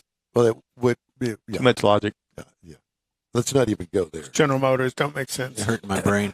Base trim price. Base trim price, $80,500. For your Denali. Price as Ultimate. tested, $82,855 for my Ultimate Denali. Base model price, if you want to get into a GMC Sierra pickup truck, $42,800 is the starting price. Competitors, Ford F-150 Limited, $86,705. I went with the actual price comparison with the upper end models of the manufacturers. Yeah, if you had the upper end, yeah, that's good. Ram 1500 Limited Crew, $81,565. And the Toyota Tundra Capstone starts at $77,040. Let's not keep you awake. You're not. Okay. Time now for the cruise-in calendar. And Mr. Conrad's got that. Sleepy. Sleepy this morning. A little sleepy. Did you get up early, not sleep well last night? I didn't sleep well. Don't know why. Because you're dreaming about me and this show, Yes. as you always Oh, do. Lord. Lordy, lordy. Jeff, you want to move so you're not I between know. them? Just threw up in my throat. So tonight at is track casual night at Speed Sport in New Caney, the go-kart track. go-kart track in New Caney. Yeah. It's called what? Speed Sport? Track casual at Speed Sport. What? 4 p.m. It's to 10 the p.m. event. It's called Track Casual. Yeah. Okay. And then also tonight at 5 p.m. is the All-American Muscle Car Show at Kroger's on 99 and Riley Fuzz Road in Spring. I think it's Riley Fuzzle, but you're okay. Fuzzle. F-U-Z. Fuzel. No, it's Fuzzle. Anyway, go ahead. And then also tonight at 6 p.m. is Eat Sleep Car Meet at O'Shealy Imports on West Little York. Me, I love you a long time. 7 p.m. tonight is the 610 Cruise Night and Meet at the Taco Cabana on East Freeway. And they roll out at 9 p.m. So it's going to be gather up at 7 and go out on a cruise at 9 p.m. And it's going to be cold tonight. And it's going to be cold. Put the tonight. top down. Take plenty of brown water. Yeah, No, not when you're driving. Oh. No brown water while you're driving. Okay, well, we need to get on with this. 4:30 tonight is the Rosenberg meet, and that's a free cruise in. 4 p.m. tonight is the 77 Runners meet at La Torcia Brick Oven Pizza. Don't get me going. Torcia. Torcia. And that's in Kemah. Also tonight is the Ocean View Classics meet. Tomorrow is Octane and Espresso at Black Rifle Coffee on Highway 6. Tomorrow is also Basics of Polishing in Rosenberg. And then tomorrow night is Sunday night at Freddy's Steak Burgers on FM 1960 in Eldridge. And then the Super Bowl party. I got to be at work Monday. Is this going on? Yeah, exactly. The Super Bowl party, truck, car, and motorcycle show at the VFW in Cleveland. Thank you very much. All right, we Can gotta we go. end it there? Yeah. Okay, thank you. The In-Wheel Time Car Talk Show is available 24/7 through the iHeartRadio app. Just look for In-Wheel Time Car Talk. We also video stream on Facebook, YouTube, and InWheelTime.com. And podcasts are available at your fingertips on over a dozen of the most popular podcast outlets. The In-Wheel Time Car Talk Show continues right after this quick break. Tailpipes and Tacos, Houston's premier car cruise-in returns Saturday, April 15th to the Lupi Tortilla Tex-Mex in Katy, 8 to 11 a.m. Bring your Hot Rod Classic Resto Mod or any other vehicle you'd like to show and compete for one of 3 highly coveted Chili Pepper trophies. This April 15th kickoff event is one you'll want to put on your calendar because 100% of the money you donate for the free tacos will be given to God's Garage. You heard right. Free tacos. Whatever you decide to give, all of it will be given to God's Garage and matched by Lupi Tortilla. God's Garage gifts vehicles to single mothers, widows, and wives of deployed military in the greater Houston area. In fact, the garage will gift a vehicle to a mom in need at this special event. Be sure to attend the next Tailpipes and Tacos Cruise-In, Saturday, April 15th, 8 to 11 a.m. at the Lupi Tortilla Tex-Mex in Katy on the Grand Parkway at Kingsland Boulevard, just south of I-10. Free breakfast tacos for any donation to God's Garage. It'll make your heart and your belly feel good. You own a car you love. Well, why not let Gulf Coast Auto Shield protect it? Houstonian John Gray invites you to his state-of-the-art facility to introduce you to his specialist team of auto enthusiasts. We promise you'll be impressed. Whether you're looking to massage your original paint to a like-new appearance, apply a ceramic coating, install a paint protection film, nano-ceramic window tint, or new windshield protection called ExoShield, Gulf Coast Auto Shield is where Houston's car people go. Curbed your wheels? Instead of buying new, why not have them repaired? How about a professionally installed radar detector? Gulf Coast Auto Shield does that too. Get a peek inside the shop and look at the services offered by getting online and heading to gcautoshield.com. Better yet, stop by their facility at 11275 South Sam Houston Tollway, just south of the Southwest Freeway, and get a personal tour. Gulf Coast Auto Shield is your place to go for all things exterior. Call them today, 832-930-5655 or gcautoshield.com. The award-winning In Real Time Car Talk Show is available on the most popular podcast channels out there in 30-minute episodes. We realize our 3-hour live show can be difficult to catch in its entirety, so now you can listen every day to a convenient, fresh 30-minute episode. Check us out on Apple Podcasts, Spotify, Google Podcasts, Amazon Music, and Audible, along with a dozen more. In Real Time has the most informative automotive guest interviews and new car reviews, along with popular features including Conrad's Car Clinic and This Week in Auto History, along with automotive news headlines.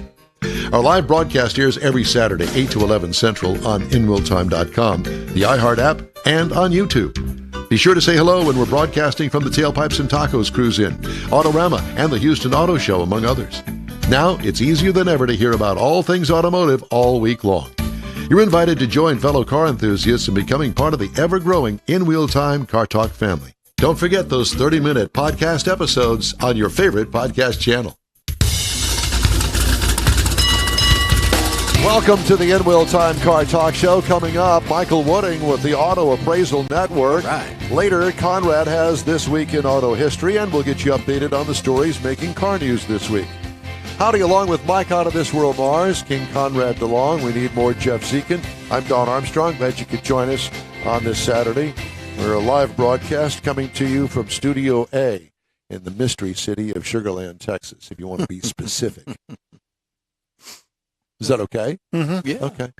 Because, you know, we bill ourselves as a Houston, Texas-based car show. Well, Houston is about 3 miles that way, right there. And Sugar Land is a suburb of Houston. Yeah, Yeah, it is. And Don is the flyover of Houston. No, it's just a quaint little hamlet. Yesterday we had a car chase. Don Oh, is my a God. ham. A car chase.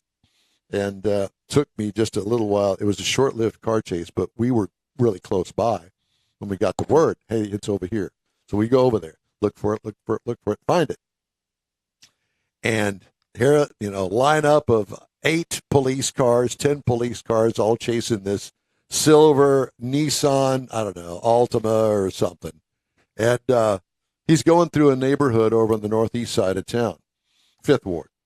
And so he takes a corner, and of course it's open ditches on either side of the road. So what does the police car driver do? It's great. Drives straight into the ditch. He pushes him into the ditch. It was perfect. He just shoved the back into the. He's got the steering wheel cocked. He's trying to go around the corner. Oh, they have a maneuver name for that, where they Pit maneuver. No, not the pit. It wasn't the pit. Ditch maneuver. That would the ditch maneuver, because the pit maneuver would be in the left or rear quarter panel. Trying to spin him out. Spin him out. Yeah. It So what did he do? got on He his rear ditched him. bumper and just pushed him right. Oh, into the when he ditch. was going around the corner, and so he couldn't go around the corner. I like that. Oh, it was great. And open the door, and out he goes. And he's hauling down the street, right?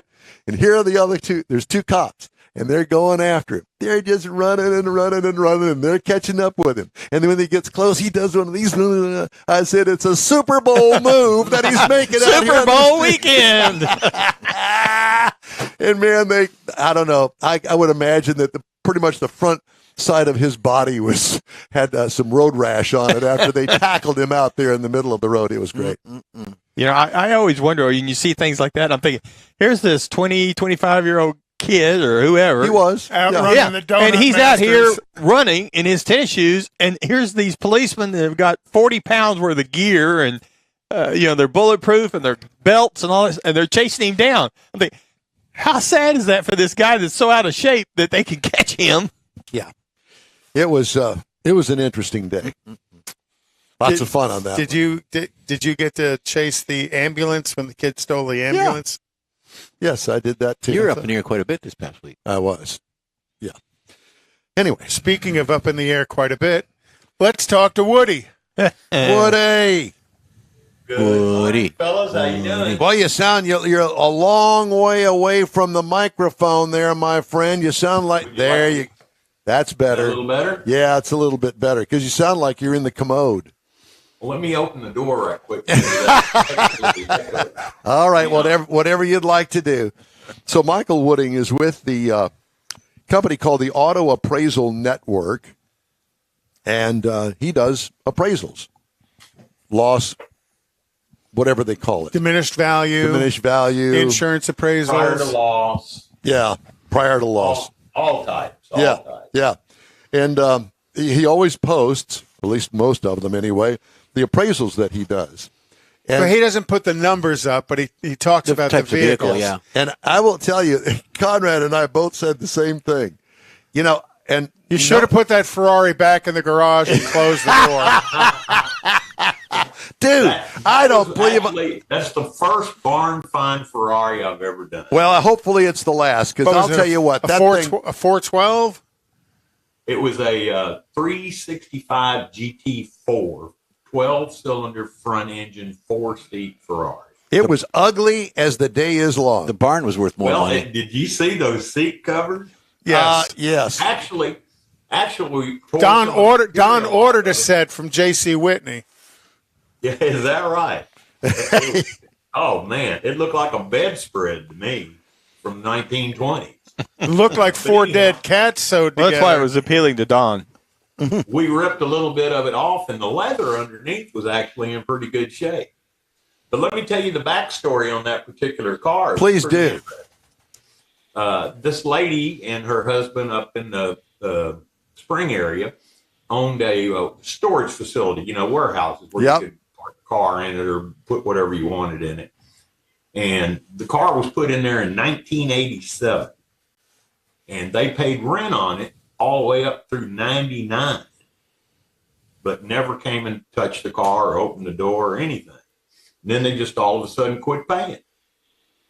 And so after a couple of years, they decided, we got to fire. If they're not paying for this, we need to clean this out. They open the door and find this Ferrari.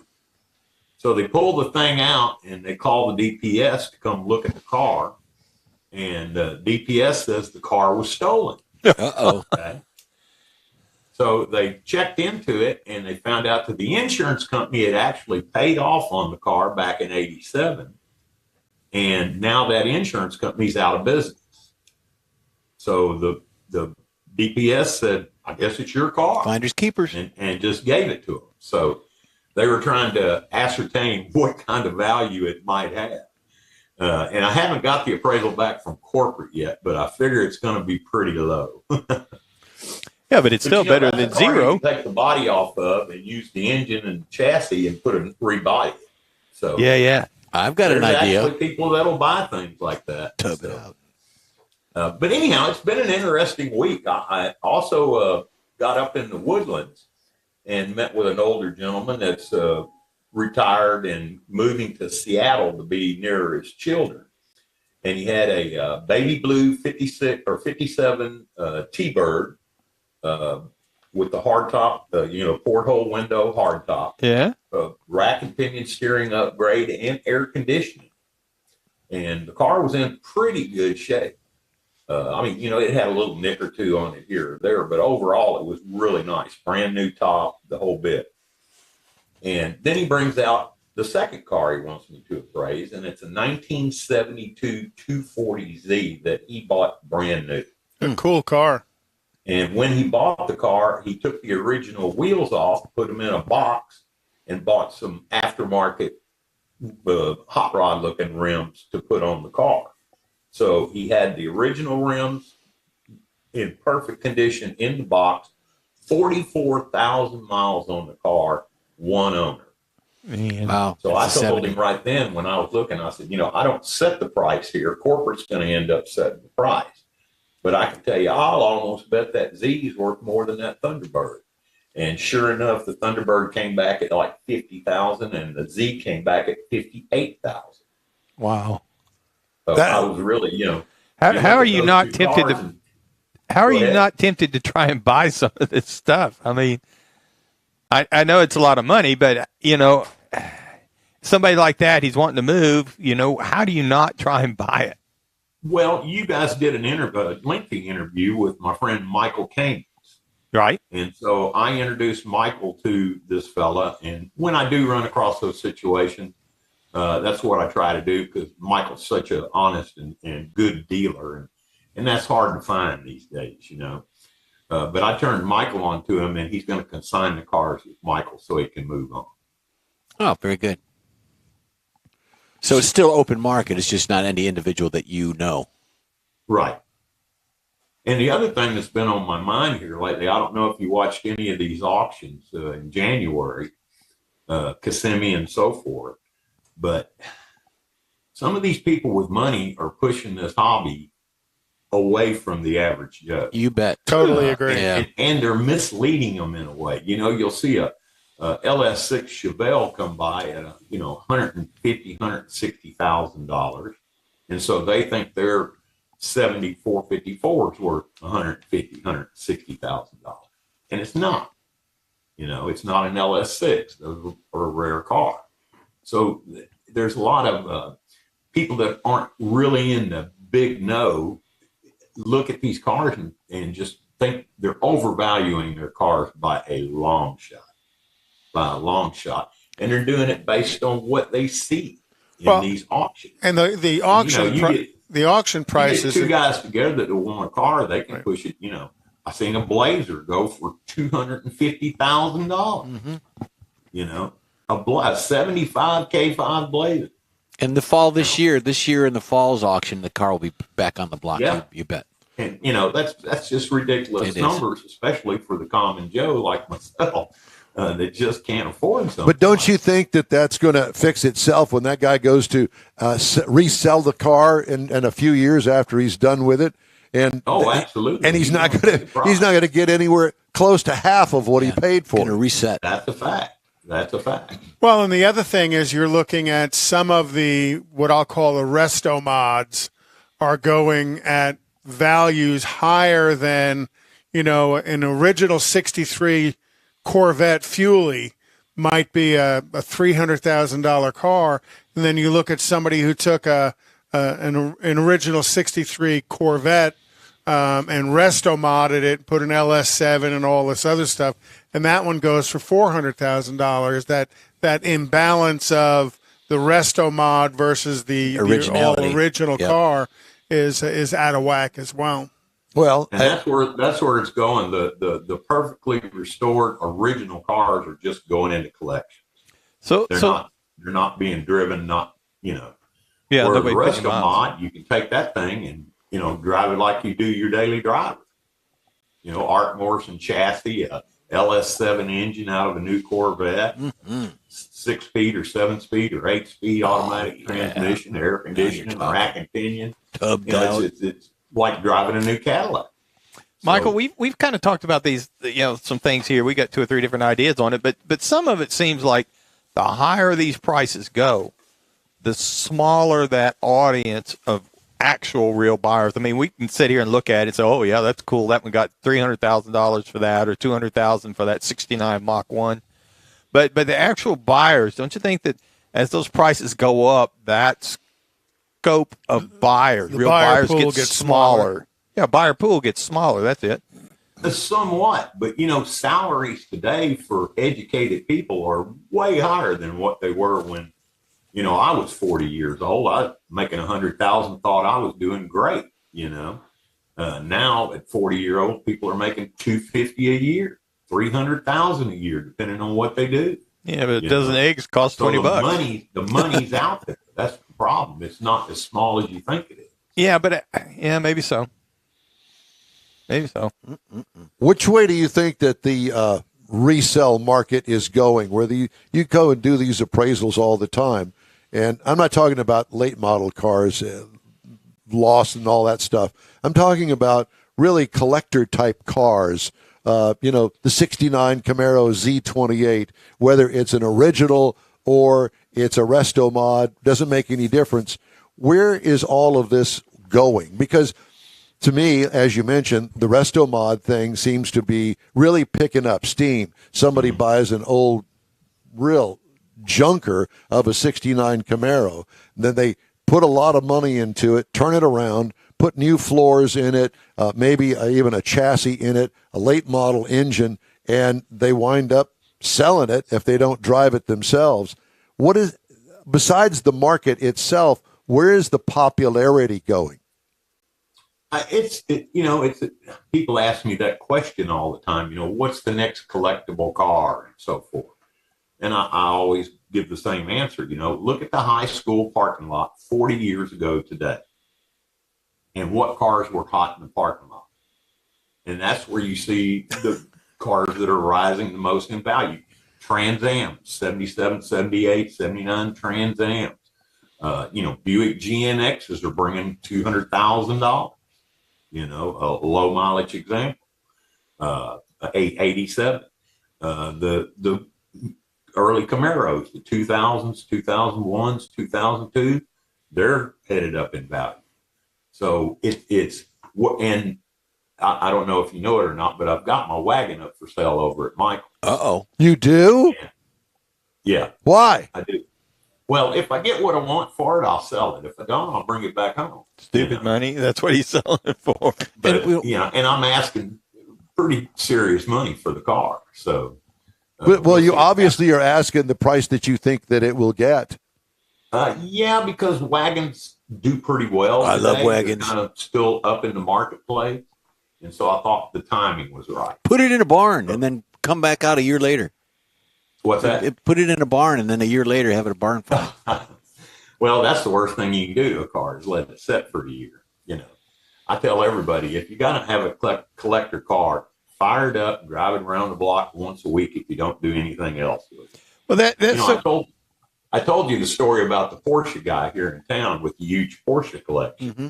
He actually has a treadmill in the building to run the cars on. So he has people that work for him full time that take a car once a month over there and run 2 miles on the treadmill just to keep the tires rounded, the fluids moving in the rear end, the transmission, and the engine. because you sure don't want to drive it around pothole Houston. And to Don's and he's right there in that downtown area. So yeah, it's not a perfect place to drive. So Michael, when you're looking at these vehicles from an appraisal aspect, is there such a thing as having too low a miles? I mean, like Don's Corvette was low mileage, and it still is. Think about it. If the car's extremely low mile, how was it kept? Rubber deteriorates, oil, gaskets dry up. Different things can go wrong with a car just sitting there. So, you find one with extremely low miles, and then you start driving that car a little bit, you're probably going to end up with some major problems and oil leaks and this, that. Belts, hoses, yeah.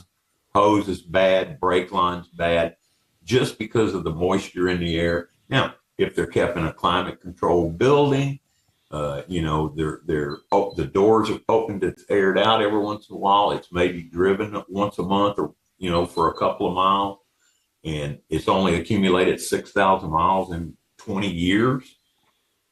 That's one I'd look at. One with 1,000 miles on it, it's 20 years old. You're buying just the look. Yeah, and to Don's point, be a drivable car without some serious recommission. To Don's point earlier about putting parts on the vehicle, and you're saying, look at the parking lots from 40 years ago in high school. As long as they're making fenders and floor pans, they're going to have those vehicles around. They're going to have the parts, the metal, the aftermarket fenders and things. They're going to have those cars around, so they're not going away. But they're moving. I mean, like mine's a 56 Pontiac wagon. And the guys that wanted that car or remember being a kid in that car in 56, they're getting up in age. Mm-hmm. And so I resemble that remark. Well, and your car's already got a lot of mods done to it that they might have thought they wanted to do back then or they want to do now. to make Well, it they more couldn't drivable. even do it back then. You know, Right. you couldn't Yeah. get an LS back then. So, Right. but yeah, but those cars are just starting to lose value because there's not as many buyers that have a memory. And you got to be realistic. In the collector car world, the majority of it is people buying memories. Yeah, Prevagen's only so good. But 10 years from now, to look back, the high school parking lot was full of Mitsubishis and Hondas. And the value. You see that JDM market, and look at this Z car. Yeah. You could have picked those up 10 years ago for $4,000. Yep. You Cool. know, Well, Michael, they're headed to the roof. it's always good to talk to you, my friend. Auto Appraisal Network. What's the website? www.autoappraisalnetwork.com. I kind of figured that was what it was going to be. I knew the .com. Yeah, we knew that. All right, Michael Wooding, great to talk to you, my friend. Let's talk again soon. Look forward to seeing you guys. Thank you very much. You too. Michael Wooding, Auto Appraisal Network. All right, time now for This Week in Auto History. What are we doing today? What's happened this week? Dun, dun, dun. Well, this week in 1909, the Indianapolis Motor Speedway was incorporated by Carl Fisher as president. The Speedway was Fisher's brainchild, and he would see As in Fisher Body? yes, and he would see his project from inauspicious beginnings to the ultimate glorious end. The first race at the Indy Speedway took place in August, just a few months after the formation of the corporation, and they had scrambled to get the track together for the race, and their lack of preparation showed. There were lives lost on the account of the condition of the track, and that could have led to the demise of the track altogether. Instead of just closing the track and going away, Fisher dug up some extra money and upped the stakes, and he added the bricks to the track. So the whole 2.5 miles was brick, which is where the phrase brickyard comes from. And there's still bricks left at the track, the original bricks left at the track. And there's actually stored bricks underneath the grandstands and stuff. So that's where the brickyard came from. In 1942, the federal government ordered a passenger car production to be stopped, and all of that converted to wartime production. I'm going to do a piece later about who was building what. The picture here is Ford was building B-24 Liberators. Willow Run. Yeah, at Willow Run, and they were pumping out like 20, 25 planes a day. Yeah, they wanted 1 an hour. Yeah. That was the goal. And that was definitely one of the planes that won the war for us. In 1954, Mercedes introduced the SL Coupe to the public. The stylish sport car was characterized by its gull-wing doors. The Coupe was a instant race car with its 6-cylinder engine and a top speed of 155 miles an hour. The problem with it was that was involved in one of the accidents at Le Mans that killed 84 spectators as the car went up into the stands, and was part of why I know General Motors, Ford had pulled out of racing altogether. Mercedes had pulled out of racing as well. So, and that's probably one of the highest valued vehicles out there right now on the resale market. They only built 1,400 SL Coupes in its production run. In 1958, Ford built the first Ford Thunderbird with 4 seats called the Square Bird, and converted top-line Ford from a sports coupe to a luxury cruiser. The new 4-seat package had a 252 cubic inch, 300 horsepower V8, and 38,000 cars were built its first year. There was one at Chrome and Coffee last week. Cool car. My grandpa had one. His was black. It wasn't a convertible, though. And then in 1966, Don's favorite person, Ralph Nader, testified before the Senate, reinforcing his earlier claims that the auto industry was socially irresponsible on safety measures. And Nader's 1965 book, Unsafe at Any Speed, the design and dangers of the American automobile, had become a sensation a year earlier. Nader attacked the auto industry's unwillingness to consider the safety of the consumer, as Nader himself put it. And that was kind of the origination of where a lot of the recalls started to get traction. And now, Don, you read the recall list all the time. And, some of the recalls are, again, compliance recalls, which means they didn't do something right. And then there's safety recalls that stuff is breaking. So, two separate categories for recalls on vehicles. So that's this week in auto history. All right. Thank you, sir. Here's an interesting story for you EVers out there. Bank of America Corporation is offering consumers the option of financing at-home electric vehicle chargers as part of their auto loans. Anticipating demand for the products will increase as buyers turn away from gas-powered cars. Charging stations can cost $200 to $2,000 in the Charlotte, North Carolina-based bank said in a statement. Average price of an EV in the U.S. exceeds $65,000, according to Kelley Blue Book. Global cumulative investment in charging hardware and installation is on pace to pass $100 billion this year. Wow, that's a lot of do-re-mi, but now you can get it included into your car loan. Well, I can makes see, sense. Yeah.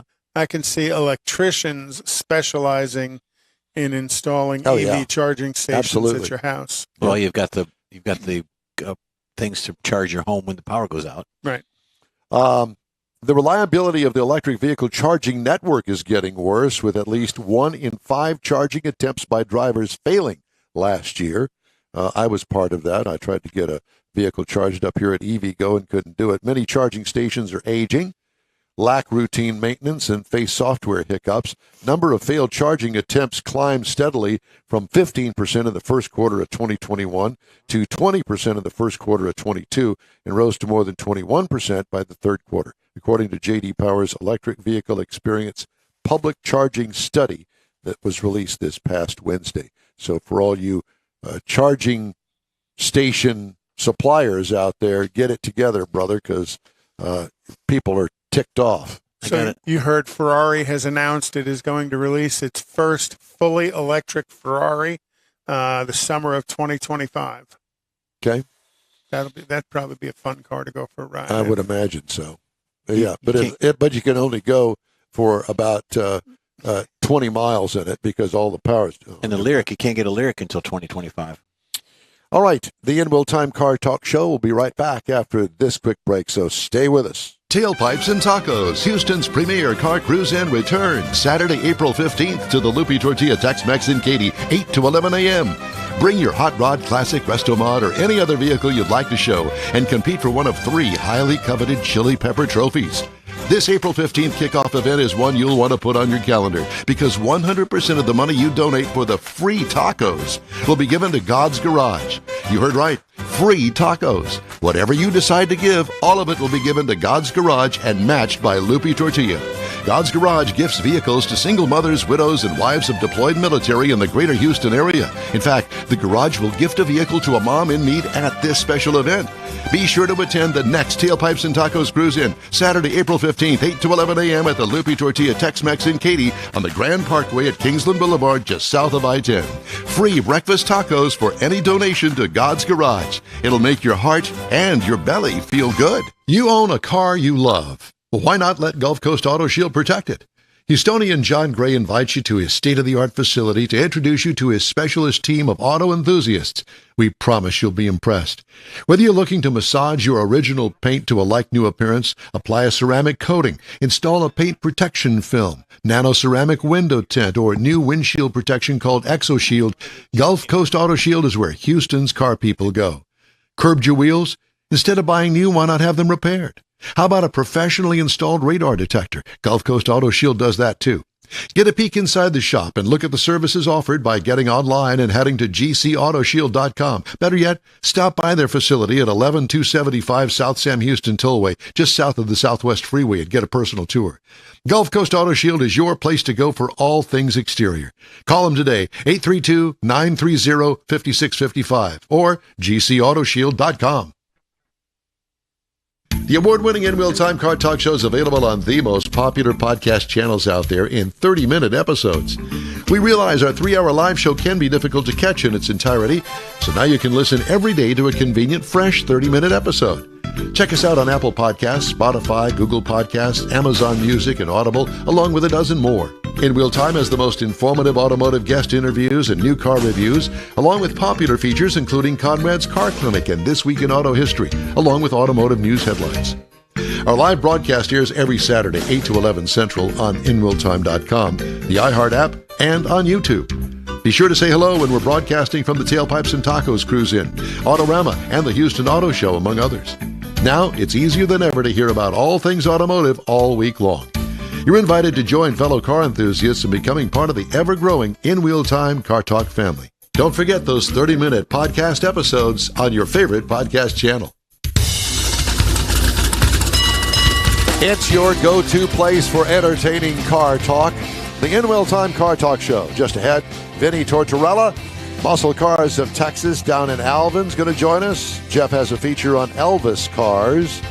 And later, we'll talk to our favorite new car expert, Jack Nerad, noted author about the North American Car and Truck of the Year. Plus, Conrad's Car Clinic and stories making auto news headlines this week. All straight ahead in this edition of the In Wheel Time Car Talk Show. Howdy, along with Mike Out of This World Mars, King Conrad DeLong. We need more Jeff Zekin.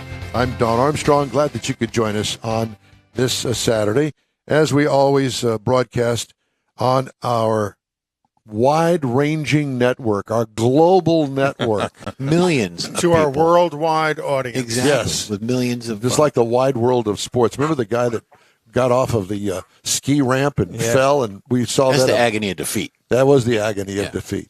Hopefully, he won't have He any- hurt more than his feet. I'm sure he did. You know, they interviewed him years and years and years later, and he could barely move. Oh, how you doing, Don? They good to talk to you. How'd that go again? Ah, Don, how you doing? His meds are kicking in. They're wearing off. They're wearing off. That's what it is. Joining us now is Vinny Tortorella, Muscle Cars of Texas in Alvin, Texas. Right. And we kind of got the hint that maybe there's a TV show in the works. Vinny, good morning. Well, good morning, guys, and you're killing me with all this stuff going on there this morning. Well, we managed to do that a lot on this show. So just thanks for joining us is all I can tell you. And we're worldwide. Did I understand that right? We're worldwide right now. Absolutely, yes, yes. Where are We're in Spain. We're in furthest England, fans? Azerbaijan, Yep. Saudi Arabia, Mexico, Canada. Australia, South America, New Zealand. Some guy down in South America is listening to us. We're even on live in Pasadena, Texas. Pass a get down, Dina. That's it. Get Pass it, down, get down, Dina. Dina. So, Well, if there's one guy listening in all those places, I guess you've got a pretty good following. yeah, we do. Yeah. Well, we're popular in the prison systems too. yeah. There's that. Okay. So, Vinny, Muscle Cars of Texas. I think that we met originally down at the Corvette Expo down in Galveston several years ago. Yes, sir. We sure did. Yeah. In Do you still fact, have that show- car? Yes, sir. You do? And we had a couple of cars at that show, and one of them was a customer car. Another one was our car. Naturally, the customer car has already been delivered, but that show is coming back up just next month. I think like the 17th and 18th or 18th and 19th of March down in Galveston at the convention center. We will be there. You going to be there? Yeah. Okay. Oh yeah, we got a couple of cars going, and we're a sponsor of that show, so it's pretty cool. So tell me about Muscle Cars of Texas. Is it a showroom? Is it online? What is it? We're like you guys. I mean, we're worldwide. I mean, we build cars from all parts of the globe. We built cars. I've got a car there right now from Saskatchewan, Canada. We've had cars from Australia, California, which is another very foreign and away place. New York, Florida. We've had cars from all over the country, and we just keep building. Well, Vinny, last name Tortorella. I think that's Irish, isn't it? Yes, very much so. It's very Irish. I'm originally from New York. I got here in 1980. Yeah. I worked for a guy for a couple of months, and I opened my own shop ever since. Wow. Got you. Well, you know, Conrad's from New York. Where in New York are you from? Long Island. I'm from Westchester County. Forgive me. Yeah, that's okay. You got a lot more snow and stuff than we had. That's I mean, not that we didn't get enough of it. Yeah, that's why I'm still here. You guys have the longest parking lot in the world, called the Long Island Expressway. That is very true. Conrad, you told me you're from Alcatraz. No, I was from Sing Sing down in Ossining. Well, you know, we just, we're building cars, a lot of original restored cars as far as Corvettes are concerned. We do a lot of National Corvette Restore Society builds where, those cars are judged for their originality.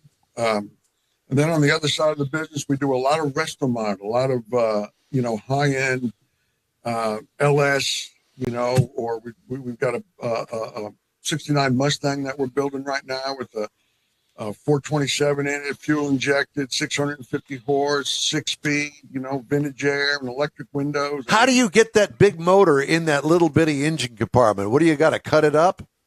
I mean, I've got torches and hammers to make anything. Because I mean that is a very big motor, wide. It is. It's a wide motor, but we, the shock towers and all that, we've taken all of that out. We put a Heights independent suspension on the front end, which cleans all of that out. So you've got, coilover shocks in it rather than having the tall shocks, on top of the upper control arm. All that's gotten rid of, and now it's a single unit that's stuck underneath there. Just like we put a 4-link suspension with 9-inch Ford in that. Willwood disc brakes. I mean, just everything that you can buy, we bought for this thing. And I mean, it is just super. And you specialize in Corvettes, or that's just one of the brands that you work a lot on? That is my specialty. I've been building Corvettes since I was a kid. So we do a lot of, like I said, a lot of restoration stuff. Whether it's the National Corvette Restore Society or Bloomington Gold, in fact, coming in June, we have a judging at our shop where judges come in from all over the state, and then we'll have cars come in from all over the place. And it's a Saturday, and we provide lunch and all that kind of good stuff. And they'll judge these cars for, their originality. But we just did this past July, we had an event there. And I just finished a 65 Corvette big block, Nassau blue, white interior. It's a 396 with a 425 horsepower. And it is just gorgeous. Knockoff wheels. And, it scored 99.87% correct. So it doesn't get much closer than that. How many cars do you have at that show? At the shop? No, at the show that you just for the talked judging about. thing you're talking about. Oh, there was, I believe there was 6 or 7 cars that were judged. And, you're going to have your motor compartment judge. You're going to have your chassis judge. You're going to have your interior judge. You're going to have, and these judges are specific to that year. Like will be a 65 Corvette engine compartment judge. There'll be a 65 Corvette chassis judge. So there might be 3 or 4 65s that they will judge during that time. So you were talking about a judging coming up there at your shop. You'll need to know beforehand what's going to be judged so that you can get these people? The cars will actually go through they'll fill out all the applications and they'll send them into the National Corvette Restore Society. So they expect those particular cars at that day.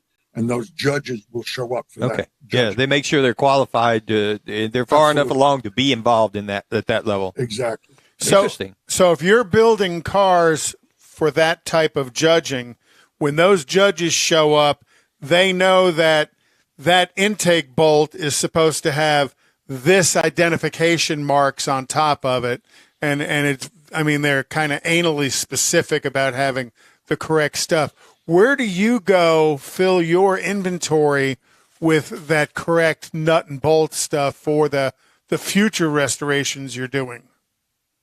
Well, first off, if a car comes in like this 65 that we just did, naturally I take that car completely apart, take the bolts, get them, we acid dip them, we bead blast them, and then we send them out to the platers. So they'll either be, yellow cad, or they'll be clear cad, or they'll be black phosphate, or whatever the color is. And that same bolt will go back on that car in the exact same spot. Now, if, I don't have that, or if they put the wrong bolt along the way, since 1965, a lot of work has been done on that car.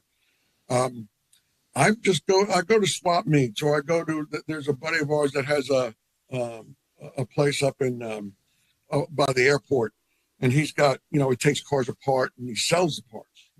I'll go through his place once a year and pick up coffee cans full of bolts, and I will just go ahead, have them prepped and cleaned and plated. And I've got cabinets just full of this stuff. Oh, wow. Whether it's, for the front sway bar, or whether it's for the rear caliper, or whether it's for a spindle, I've already got it ready to go on that car. And then along with just the bolts, you're also looking for correctly date-coded pieces. Absolutely. Be it alternators, carburetors, and stuff. Because that at the level of judging you're talking about for Bloomington and NCRS, those are the types of things that they're looking for as well. Very much so. And, I've been doing this a really long time, so I've accumulated a lot of stuff, I've got several tractor trailer loads full of parts and pieces that I might not need today, but I know I'm going to need them in the future, And when you need it, you have to have it, yeah. That's exactly right. So you have all those cataloged somewhere, or are they just in a pile and you got to go dig through it? A little of both. You always have a pile of something somewhere, that you got to go digging through, or a coffee can full of bolts that you got to find that one bolt. But I'll be honest with you, my bolts and my bearings and my nuts and washers and all that stuff has been plated, is very organized, and I can go right to that spot, get that thing, and put it on the car. Cool. So this is pretty meticulous. So how many cars would you be working on at a time? How many cars are you working on?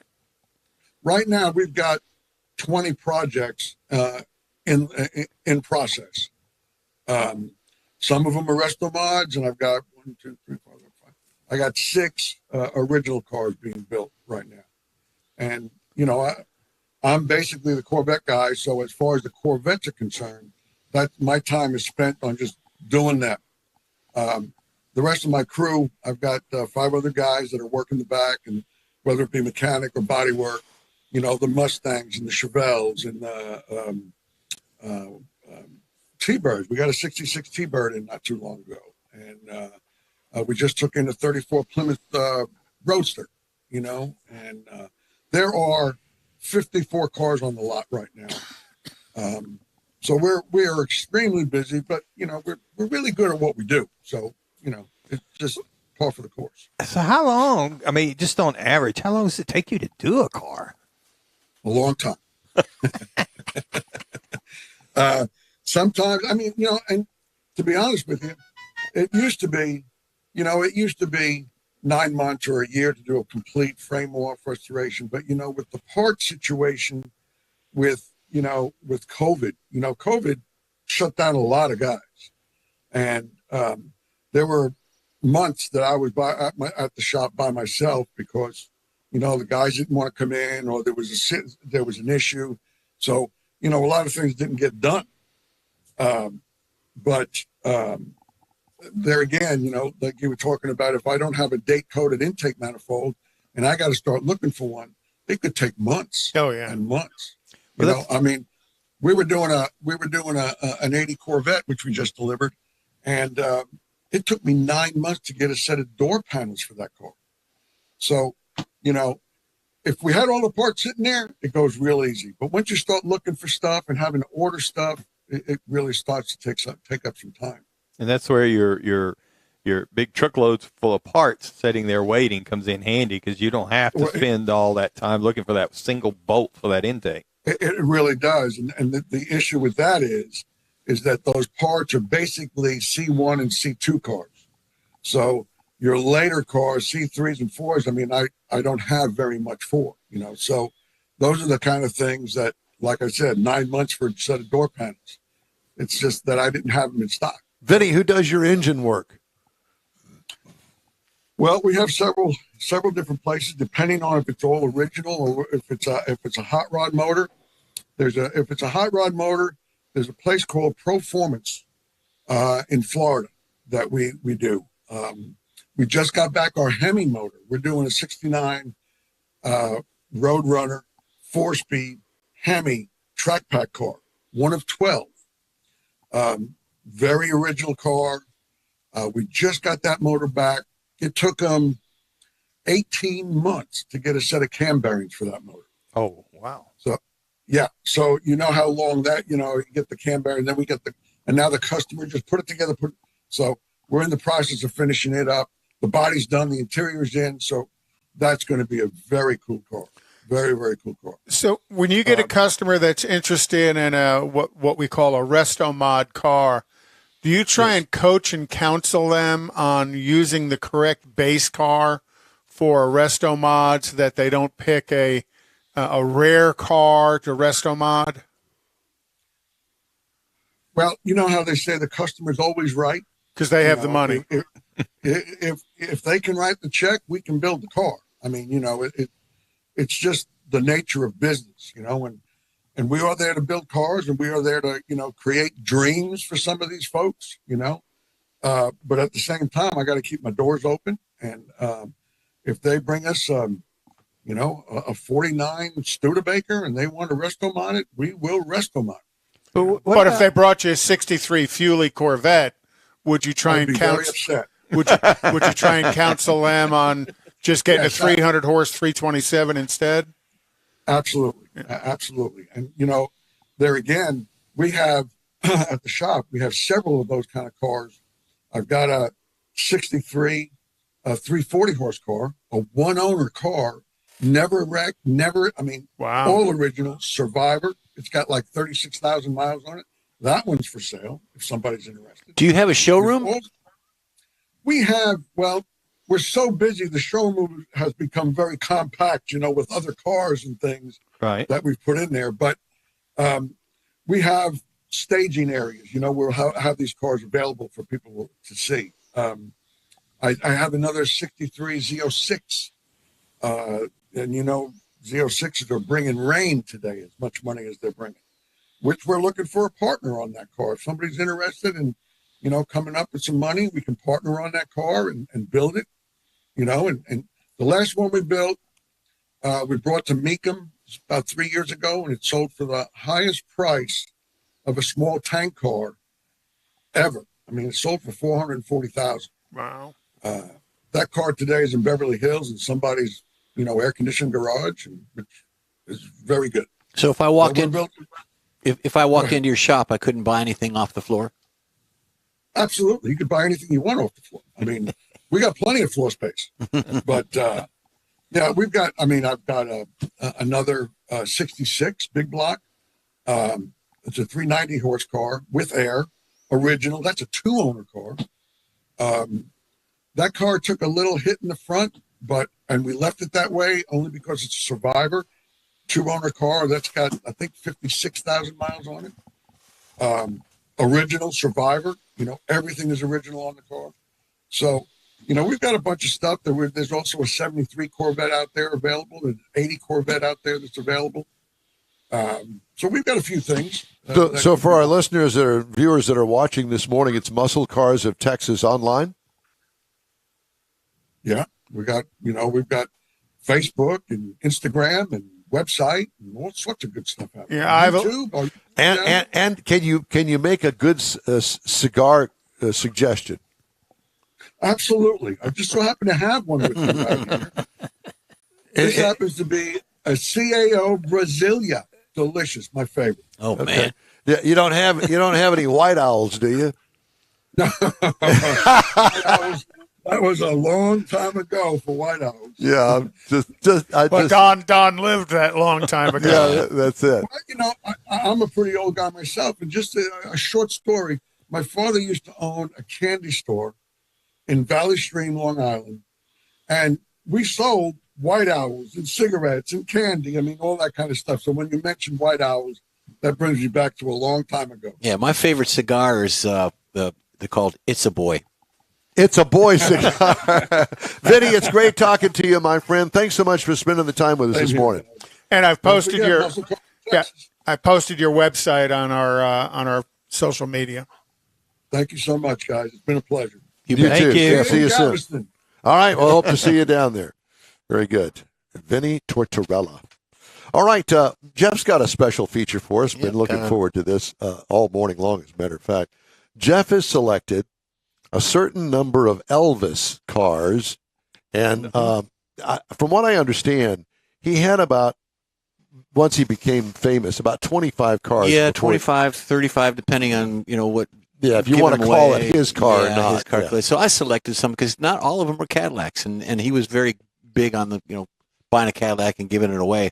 So we're gonna get this going. Okay. Start it right You're up. a drummer. You can do more than one thing at a time. I can. You would think. I can.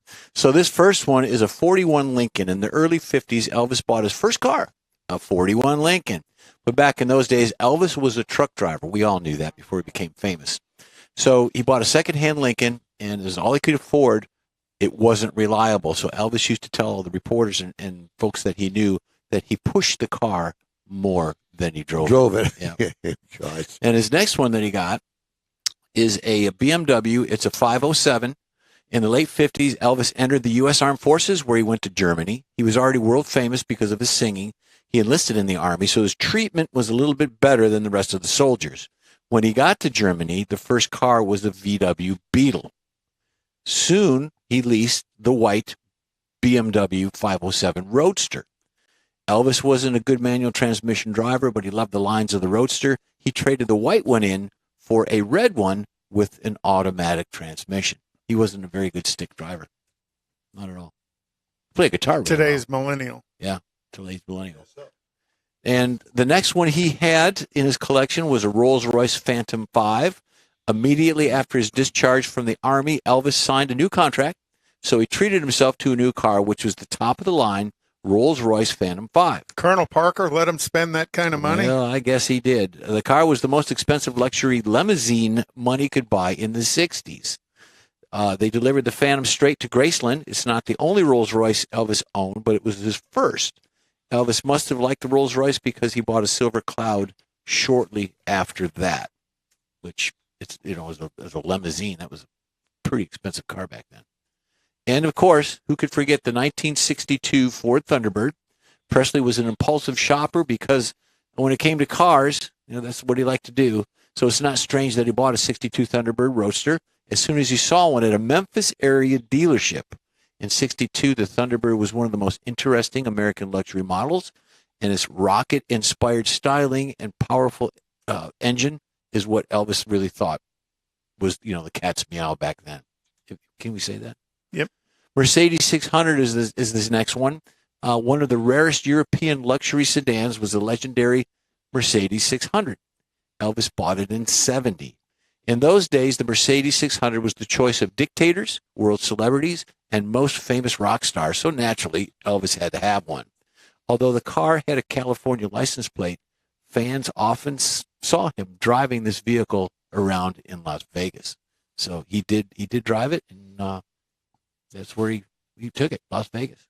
Now, this next one, sad to say, he didn't own it, but it's the last one he drove in. He took a ride. He in this rode one. in. He rode in. Rode in it. Cadillac Miller Mentor traditional hearse. The last Cadillac Elvis rode in 1977 hearse, which they used in a funeral procession. It was a white hearse in front of a long line of motorcade of motorcycles out the Cadillacs, police vehicles, police motorcycles, dignitaries. It was appropriate way to say farewell to the King of I Rock. wonder who owns that. Say if somebody knows where this specific car is today. Yeah, it's probably in a museum or some private collection. But, they did it because he was the biggest car enthusiast back in the day.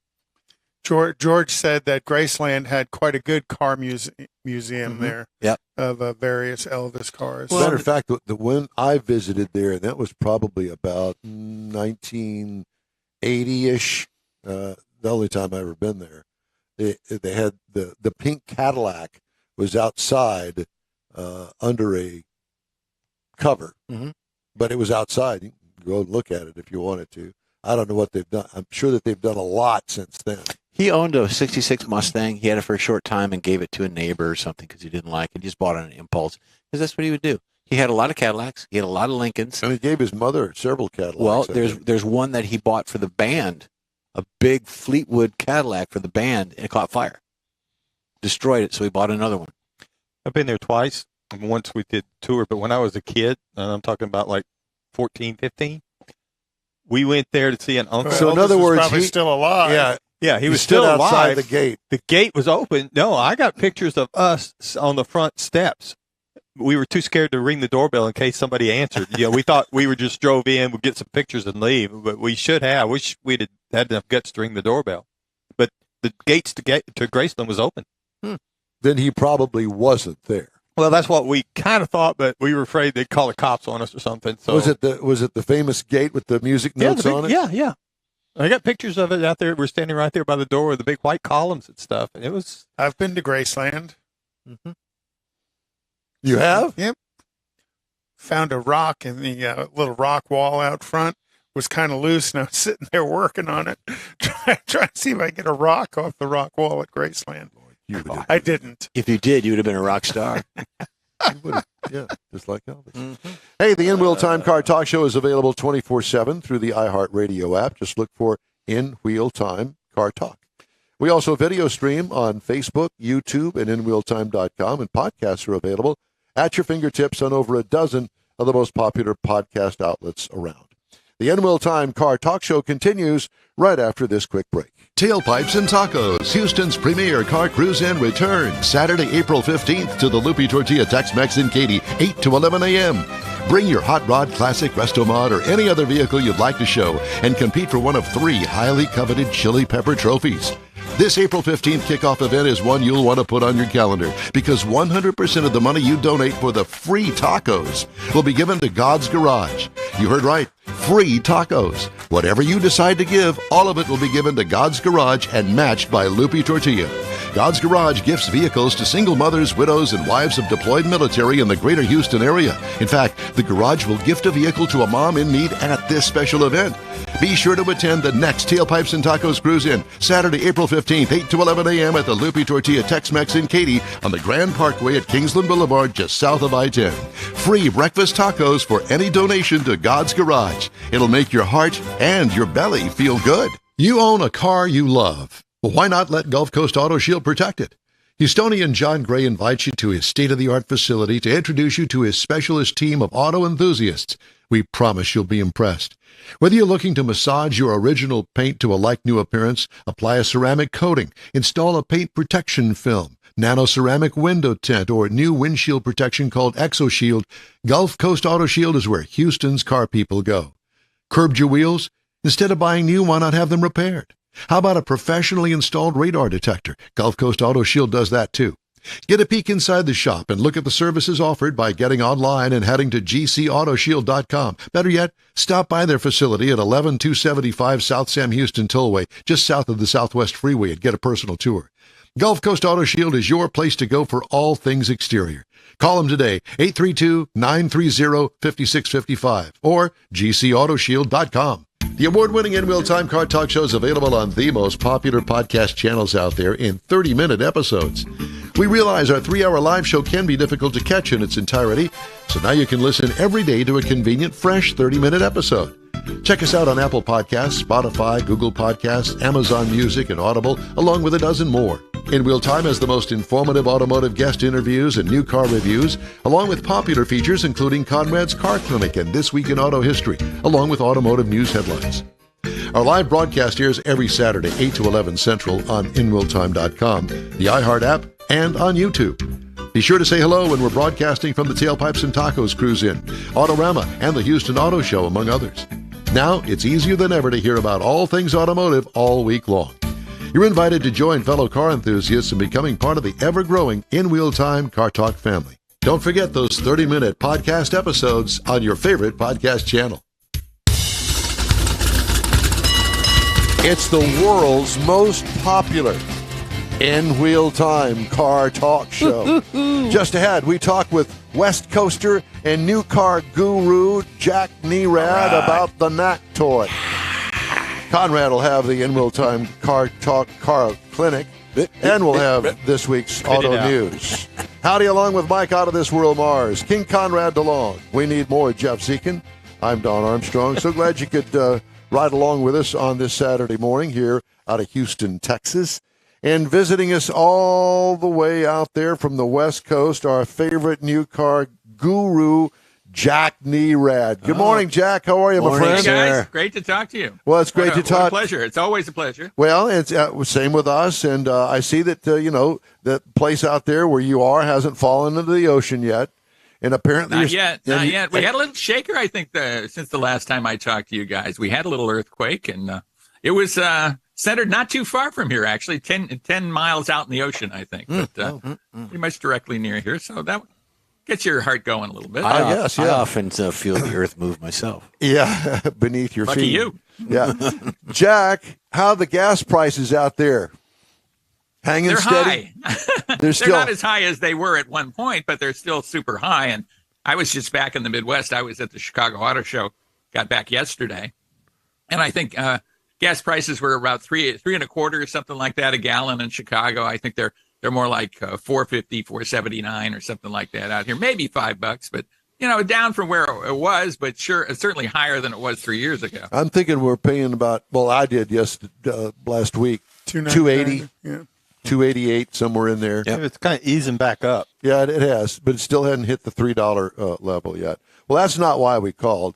Well, I guess it is because we're just going to razz you a little bit because we're going to get you back. We're going to get you back here to Texas. Is what we're going to do. I can't wait. Yeah, all right. Well, I'm going to be there in the summer for sure. Are you? Yeah. We always spend a week just south of Dallas. I think there's a lake called Cedar Spring Lake, I think, or something like that. I think we're going to go there for the third consecutive year. I think in August, maybe September. But my wife's planned that out. We've got the cottage all picked out, and we're going to do that. Very nice. Cool. Well, so since the last time we talked, North American Car and Truck of the Year award was announced. You kind of hinted at how things were going to go, and we kind of got the hint, and it turned out to be just that. Yeah, it kind of worked out that way. Acura Integra was the North American Car of the Year. It was a really close race, actually. All three of those cars that were the finalists were really terrific cars. The Nissan Z, I think, is just a fabulous value. Of course, the Acura Integra is a wonderful value, too. And then the Genesis G80 electrified is a really cool electric car. I think it doesn't get a lot of talk about it, but I think it's spectacular. It's a really good value. Have you been able to drive the G80? Oh, yeah. Mm-hmm. Yeah. And what is it in particular that you like about it? Well, it really has a nice interior. They really pulled out all the stops to have a really excellent interior. I think just its overall demeanor. I mean, it's quiet, it's fast. You know what an electric car is like, right? I mean, it's just silent power, silent power, silent power. So it's really good in internal combustion engine form, but when you add that electric power to it, it just makes it even more dramatically good, I think. Does it feel heavy to you? That's one thing, and a lot of electric cars do feel heavy, Don, and I get that. This one didn't feel that heavy, and I think it's because it can apply so much torque so quickly. And, it's not the kind of car that you would throw around. I think when you're driving something like the Kia EV6 GT, where you think, okay, this is a sports car, I can throw it around, but it also weighs close to 5,000 pounds. That does feel heavy, but the G80, it didn't strike me as it felt heavy for the kind of car it was. Let's go back to the Integra, because it really interests me that you guys came up with the Integra as the car of the year, and why? It's a really good question. Let's go back to how we do car of the year. Car of the year basically is the best new car. The best and by new car you mean all new or redesigned. Yeah, all new or redesigned. So this is a new platform for Acura Integra. Actually, it's bringing back the Acura Integra name that had been gone for 20 years or so. Yep. So that eliminates a lot of cars, right? I mean, there's something like, I would say maybe 30 or 40 brand new cars that would be eligible for car of the year in any one year, something like that. Right. And then we winnow it down until we get to 3 finalists, which I've already named. And then the Acura Integra was, basically elected. We have 50 jurors who submit blind votes. I mean, we each get 10 votes that we can put any way we want against all 3 of those cars. And the one with the highest number of votes gets to be North American Car of the Year. I mean, and what does it include when you judge the car? I mean, you look at the engine and the actual performance of the engine coupled with the transmission, the way it handles, the way it drives, the way it looks, the interior. All of those things are taken into consideration? Yeah, they're all taken into consideration, and value is a big part of it. And, of course, we want to compare cars, and my personal procedure is to compare cars within their class. So yes. It doesn't make a lot of sense to compare the Acura Integra, which is about a $35,000 car, with a car that's $90,000 in a different class. I guess one of the ways I look at it, it's like the biggest breakthrough in a particular class, and I think the Integra was that this year. And does it have a competitor in its Honda form? Well, it's very much like the Honda Civic, and it's based on the same platform, uses the same engines. But I think Acura has done a really good job about separating it from the Civic. I mean, the Civic is a great car. The Civic was a big value, and it was our North American Car of the Year the year before. So obviously a lot of jurors like that platform. I think it's just an excellent value. And what Acura has done is give it a little bit more tech, and the interior and the way it's treated inside is higher class, I guess you could say. Is it considered a midsize, Jack? I think EPA considers it a midsize. It's really a compact, or it competes against other compacts, just as the Civic does. The Civic, from an EPA point of view, which is based on interior size, is a midsize, but it competes against all the compacts like the Corolla and those vehicles. Can it comfortably seat 3 in the back? Pretty comfortably. I don't know that I want to be the middle passenger, on a cross-country drive, but it's got a lot of rear seat room. And, a lot of these cars now, people don't even think about 2-doors anymore. Most of these cars come in 4-door form, and it's just more convenient for people. And they're cool looking even as 4-doors, right? I mean, it used to be that the cool cars were 2 doors, and then the, more mundane cars were 4 doors, but it's not that way these days. I just find it interesting that of all of the cars that are still made, and obviously that's a shrinking segment, they're not building as many cars as they used to because SUVs are taking over, but I think that it's interesting that you guys selected the Integra. I would think that it would have been an SUV.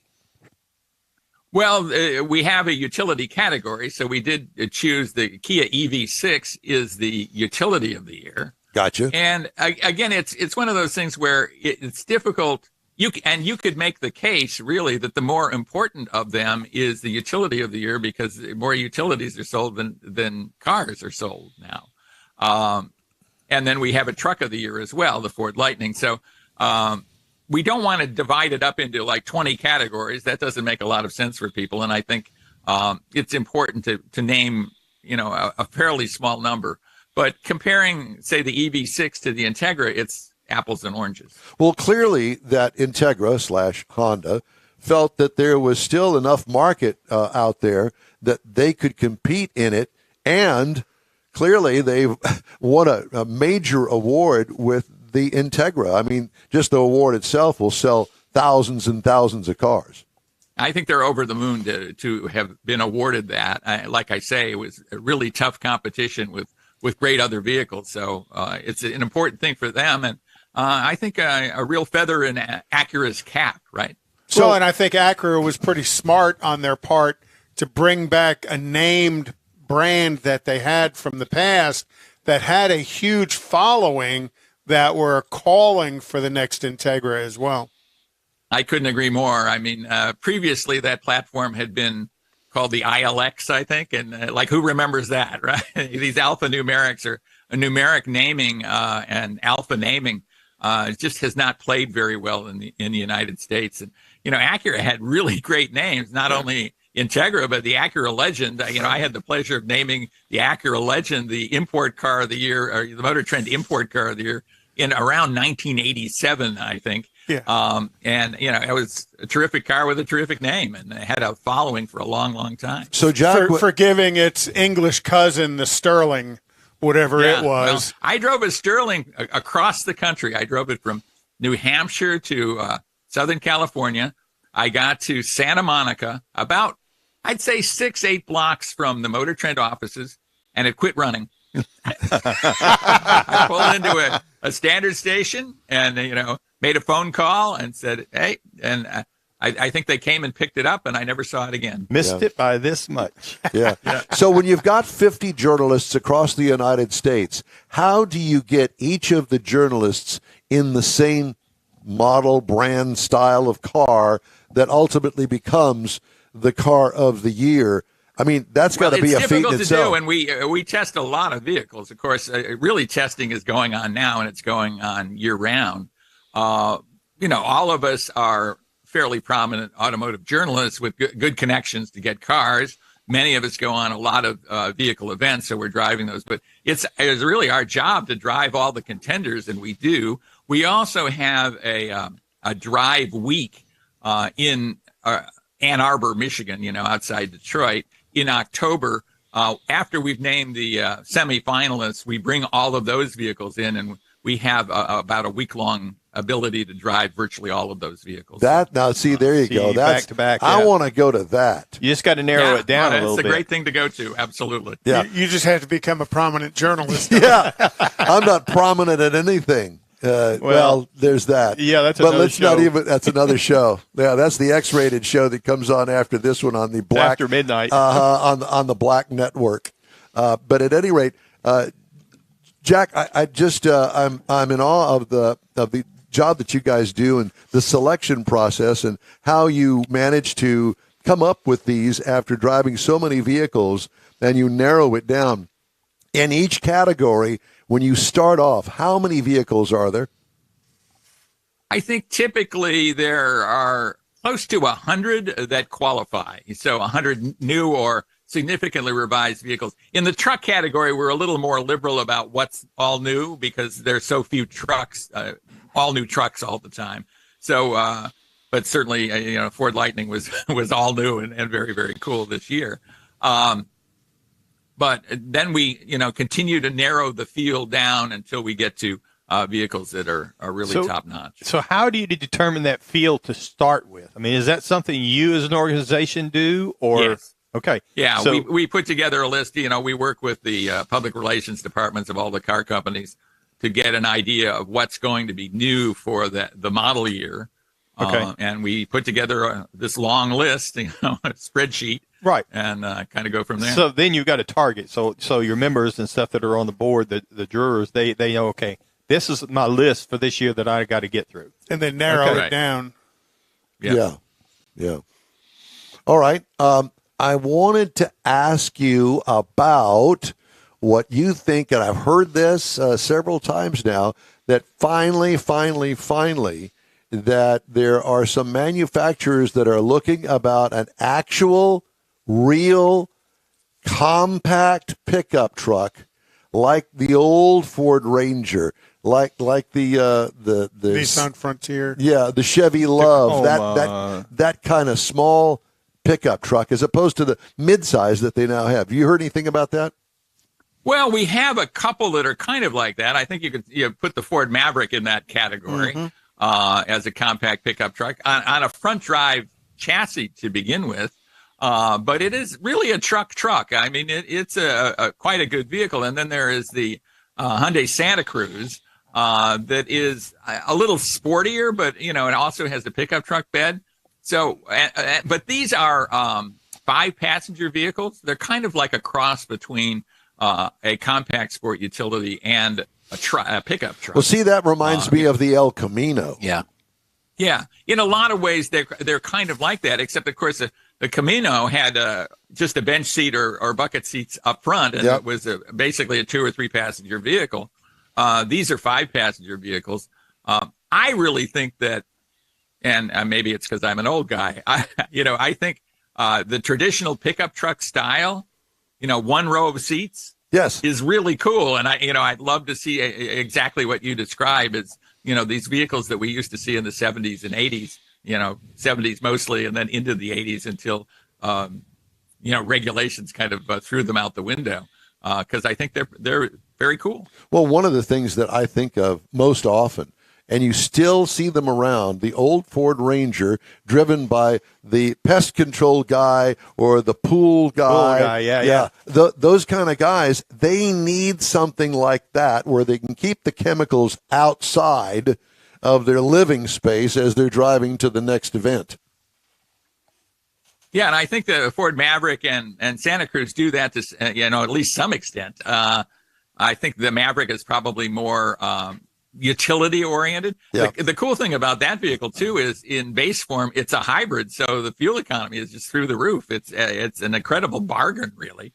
And then there's an all-wheel drive version with a turbo that's about 250 horsepower. It's pretty fun to drive. And the Hyundai Santa Cruz with the turbo is almost a sports car. It's really cool. So I got a Ford Maverick sitting out in front right now, and to me, it's like you say, it could be, but it's got 4 doors. But the inside of it's a lot of plastic. It feels smaller, and it's just like, okay, take out the back seat and those doors, and you could have what Don's talking about. It's still bigger than what I remember the original Ranger, but it would come a whole lot closer than what's out there right now. Yeah, I mean, it's amazing when you look at cars from the past and cars I tested new, how small they are. Right. A car from 20 or 30 years ago. I was just at the Chicago Auto Show, and I saw a Chevy Greenbrier van, and we had one in 1962. It's a Corvair. It is a Corvair, and it was so cool. But what I didn't remember was how small it is and how, it's not very tall. The driver is riding in front of the front wheels. Which is they are in the crumple zone. Yeah, they are the crumple zone. So, I mean, things have changed, and vehicles have just gotten bigger. All right, here's one I've got to ask you, and because you talked about small. And why is it that all of the manufacturers, when they come out with a new model of the same brand, that they always grow the vehicle? Why do they do that? We have mission creep, right? And I think it is fairly basic. I mean, this is my rationale for it anyway. If you're going to improve a vehicle, how do you improve it? Well, you add horsepower, you make it roomier, those kind of things. And those things add weight and kind of call out to be bigger, right? I mean, I think making a vehicle like the same size as opposed to growing the wheelbase a couple inches, then you have to add horsepower to push that around because it weighs more. You have to do more to get fuel economy out of that because it weighs more. I'd like to see more basic cars, but the way the car market is going, people are demanding more and more elaborate things, even toward the bottom end of the car buying process. I think a basic car would really sell. I think in the previous segment, you were talking about Elvis buying a Volkswagen Beetle. A vehicle as basic as a Beetle, I think, might find a market out there. Well, I will tell you that I'm currently driving a Nissan Kicks, and I'm sure that you've had one, a little underpowered, but certainly the right size for a new family, sending a kid off to school.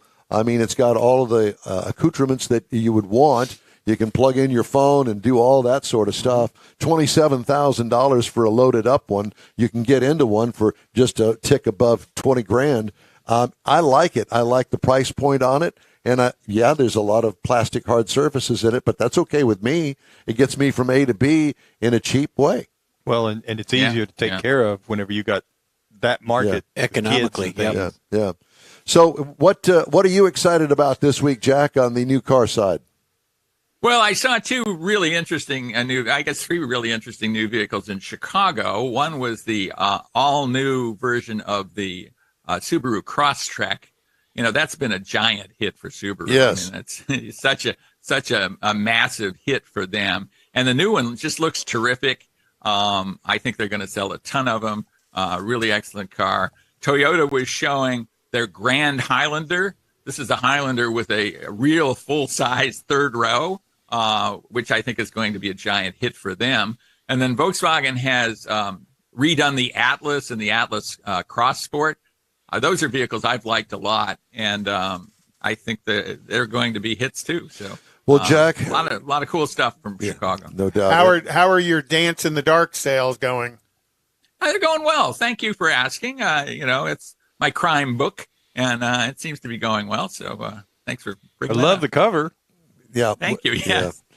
Jack, we love you, and we thank you for joining us always. We love talking to you, and we wish you all the best out there in the Western atmosphere. And don't let any balloons come this way, please. Yeah, cut them off over there. You know, who knows what's up in the sky these days, That's right? it. Jack, thank you very much. We appreciate you, sir. Thank you so much. Thanks, Jack. Look forward to talking to you again soon. You guys have a great weekend. You too. Jack Nerad, author and car guru extraordinaire. Car guy. What a guy. Yeah. Let's do the racing calendar, Conrad. Do you have that handy? Yep. Well, tomorrow is the Super Bowl, which means it's the last football game of the year, and that's the start of racing season. So next week is the start of the Daytona Speed Weeks. So they'll have the duels on the 16th, on Thursday the 16th, then the Daytona 500 on the 19th. And then they're going to be on February 26th, NASCAR is going to be in Fontana, California, for the 500 at Fontana. March 5th, they're going to be in Las Vegas. March 26th, they're going to be at Circuit of the Americas in Austin for the Eco Park Automotive Grand Prix. Should be a good race, better race than it was last year, because last year it was a boat race. Because it rained so bad. You're talking about COTA, Circuit of the Americas. At COTA. Last week's race was terrible. I watched 5 minutes of it. It was awful. Oh, that's Coliseum crap. That was weird.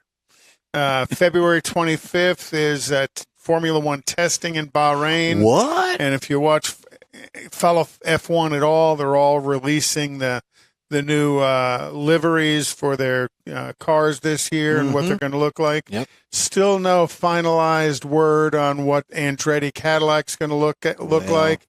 And now there's even word out that Ford wants to join F1 as well. Yeah, so we'll see how all that Cadillacs plays are out. trendsetters. Yep. And then the opening of Formula One is March 5th in Bahrain. Can't wait. Indy cars open up March 5th at St. Petersburg. NHRA opens up March 9th through the 12th with the Gator Nationals in Gainesville Raceway, March 24th through the 26th with the Arizona Nationals at Wild Horse Pass Motorsports Park. And then the Winter Nationals are March 30th through April 20th. For some reason, I don't think that's winter anymore, so they should call that something else, but not my decision to make. And then here locally, besides COTA, with NASCAR on March 26th, that same weekend in Beeville, Texas, at Chase Field, is the Texas Mile, and that's the standing mile. And probably see some cars go over 300 miles an hour in the standing mile. That's Before we finish up today, I did want to stick this into the show. J.D. Power released their 2023 U.S. Vehicle Dependability Study. And they got to list them all here, but I'm just going to do the top 10. Okay, dependability. These are cars with the fewest problems, and the problems are per 100 vehicles. Okay, and Nissan is at number 10. Mini is tied with them down there at 9, as well as Hyundai. Then up above that is Toyota. That'd be 10, 9, 8, 7. And number 6 is Mitsubishi, of all people. Number 5 is Chevrolet. You like my car? Yeah. And Chevrolet's at number 5. Buick 4. Kia 3. Genesis is number 2. And the most dependable vehicle brand is Lexus. Year after year. Yeah, doesn't that doesn't surprise you? As far as you got any questions? Compact SUV, Kia Sportage. Compact premium SUV, Lexus NX. Let's see, is there anything here? Heavy duty pickup, Chevrolet Silverado. Large light duty pickup, GMC Sierra. Mid-size pickup, Toyota Tacoma. And minivan is the Toyota Sienna. Those are the most. What are you doing? Why are you flashing that at me? Are you flashing the on-air light at me? Yeah. I hear you clicking down there. And this will be a year of belt tightening for both General Motors and Ford Motor Company as a potential recession looms. But the rival automakers are coming from very different places as they target billions of dollars in cost cuts. GM record earnings, $14.5 billion before interest and taxes. That means they're going to do a big layoff now. It posted nearly $10 billion in net income. Ford generated a bunch too, but it's reported second net loss in 3 years and fell more than $1 billion short of the earnings guidance. So they got some trouble on the horizon with GM and Ford. We're going to close out today's show right after a quick break. Tailpipes and Tacos, Houston's premier car cruise-in returns Saturday, April 15th to the Lupi Tortilla Tex-Mex in Katy, 8 to 11 a.m. Bring your Hot Rod Classic Resto Mod or any other vehicle you'd like to show and compete for one of 3 highly coveted Chili Pepper trophies. This April 15th kickoff event is one you'll want to put on your calendar because 100% of the money you donate for the free tacos will be given to God's Garage. You heard right. Free tacos. Whatever you decide to give, all of it will be given to God's Garage and matched by Lupi Tortilla. God's Garage gifts vehicles to single mothers, widows, and wives of deployed military in the greater Houston area. In fact, the Garage will gift a vehicle to a mom in need at this special event. Be sure to attend the next Tailpipes and Tacos Cruise-In, Saturday, April 15th, 8 to 11 a.m. at the Lupi Tortilla Tex-Mex in Katy on the Grand Parkway at Kingsland Boulevard, just south of I-10. Free breakfast tacos for any donation to God's Garage. It'll make your heart and your belly feel good. You own a car you love. Well, why not let Gulf Coast Auto Shield protect it? Houstonian John Gray invites you to his state-of-the-art facility to introduce you to his specialist team of auto enthusiasts. We promise you'll be impressed. Whether you're looking to massage your original paint to a like-new appearance, apply a ceramic coating, install a paint protection film, nano-ceramic window tint, or new windshield protection called ExoShield, Gulf Coast Auto Shield is where Houston's car people go. Curbed your wheels? Instead of buying new, why not have them repaired? How about a professionally installed radar detector? Gulf Coast Auto Shield does that too. Get a peek inside the shop and look at the services offered by getting online and heading to gcautoshield.com. Better yet, stop by their facility at 11275 South Sam Houston Tollway, just south of the Southwest Freeway, and get a personal tour. Gulf Coast Auto Shield is your place to go for all things exterior. Call them today, 832-930-5655 or gcautoshield.com. The award-winning In Real Time Car Talk Show is available on the most popular podcast channels out there in 30-minute episodes. We realize our 3-hour live show can be difficult to catch in its entirety, so now you can listen every day to a convenient, fresh 30-minute episode. Check us out on Apple Podcasts, Spotify, Google Podcasts, Amazon Music, and Audible, along with a dozen more. In Real Time has the most informative automotive guest interviews and new car reviews, along with popular features including Conrad's Car Clinic and This Week in Auto History, along with automotive news headlines. Our live broadcast airs every Saturday, 8 to 11 Central on InRealTime.com, the iHeart app, and on YouTube. Be sure to say hello when we're broadcasting from the Tailpipes and Tacos Cruise In, Autorama, and the Houston Auto Show, among others. Now, it's easier than ever to hear about all things automotive all week long. You're invited to join fellow car enthusiasts in becoming part of the ever-growing In Wheel Time Car Talk family. Don't forget those 30-minute podcast episodes on your favorite podcast channel. Well, that's a wrap for this week's In Wheel Time Car Talk Show. Hey, when you're online, check out our Facebook page, give us a like, tell your friends about it if you will, and share all the things that you have with us. You're going to get Conrad's Unicorn hunting features along with all things automotive all week long, including new car reviews, upcoming events, cruise-ins, racing events, and other informative and entertaining goodies. You'll find the In Wheel Time Car Talk Show 24/7 on the iHeartRadio app. Be sure and catch In Wheel Time Car Talk on our live video stream on Facebook, YouTube, Twitch, and InWheelTime.com every Saturday, 8 to 11 a.m. Central Time. Daily 30-minute podcasts are available from over a dozen of the most popular podcast providers. The In Wheel Time Chief Engineer is David Ainsley. Our Marketing Advertising Manager and Video Technical Director is We Need More, Jeff Zekin. For booking agent and podcast piddler, Mike Mars. And Mr. Know-It-All, his royalty, King Conrad DeLong, I'm Don Armstrong. Hey, be sure and join us again for the next live 3-hour In Wheel Time Car Talk Show, Saturday, February 18th, 2023, 8 a.m. to 11 a.m. Central Time on all of our In Wheel Time Car Talk outlets. Have a great weekend. Stay safe. Let's visit again next week. So long for now.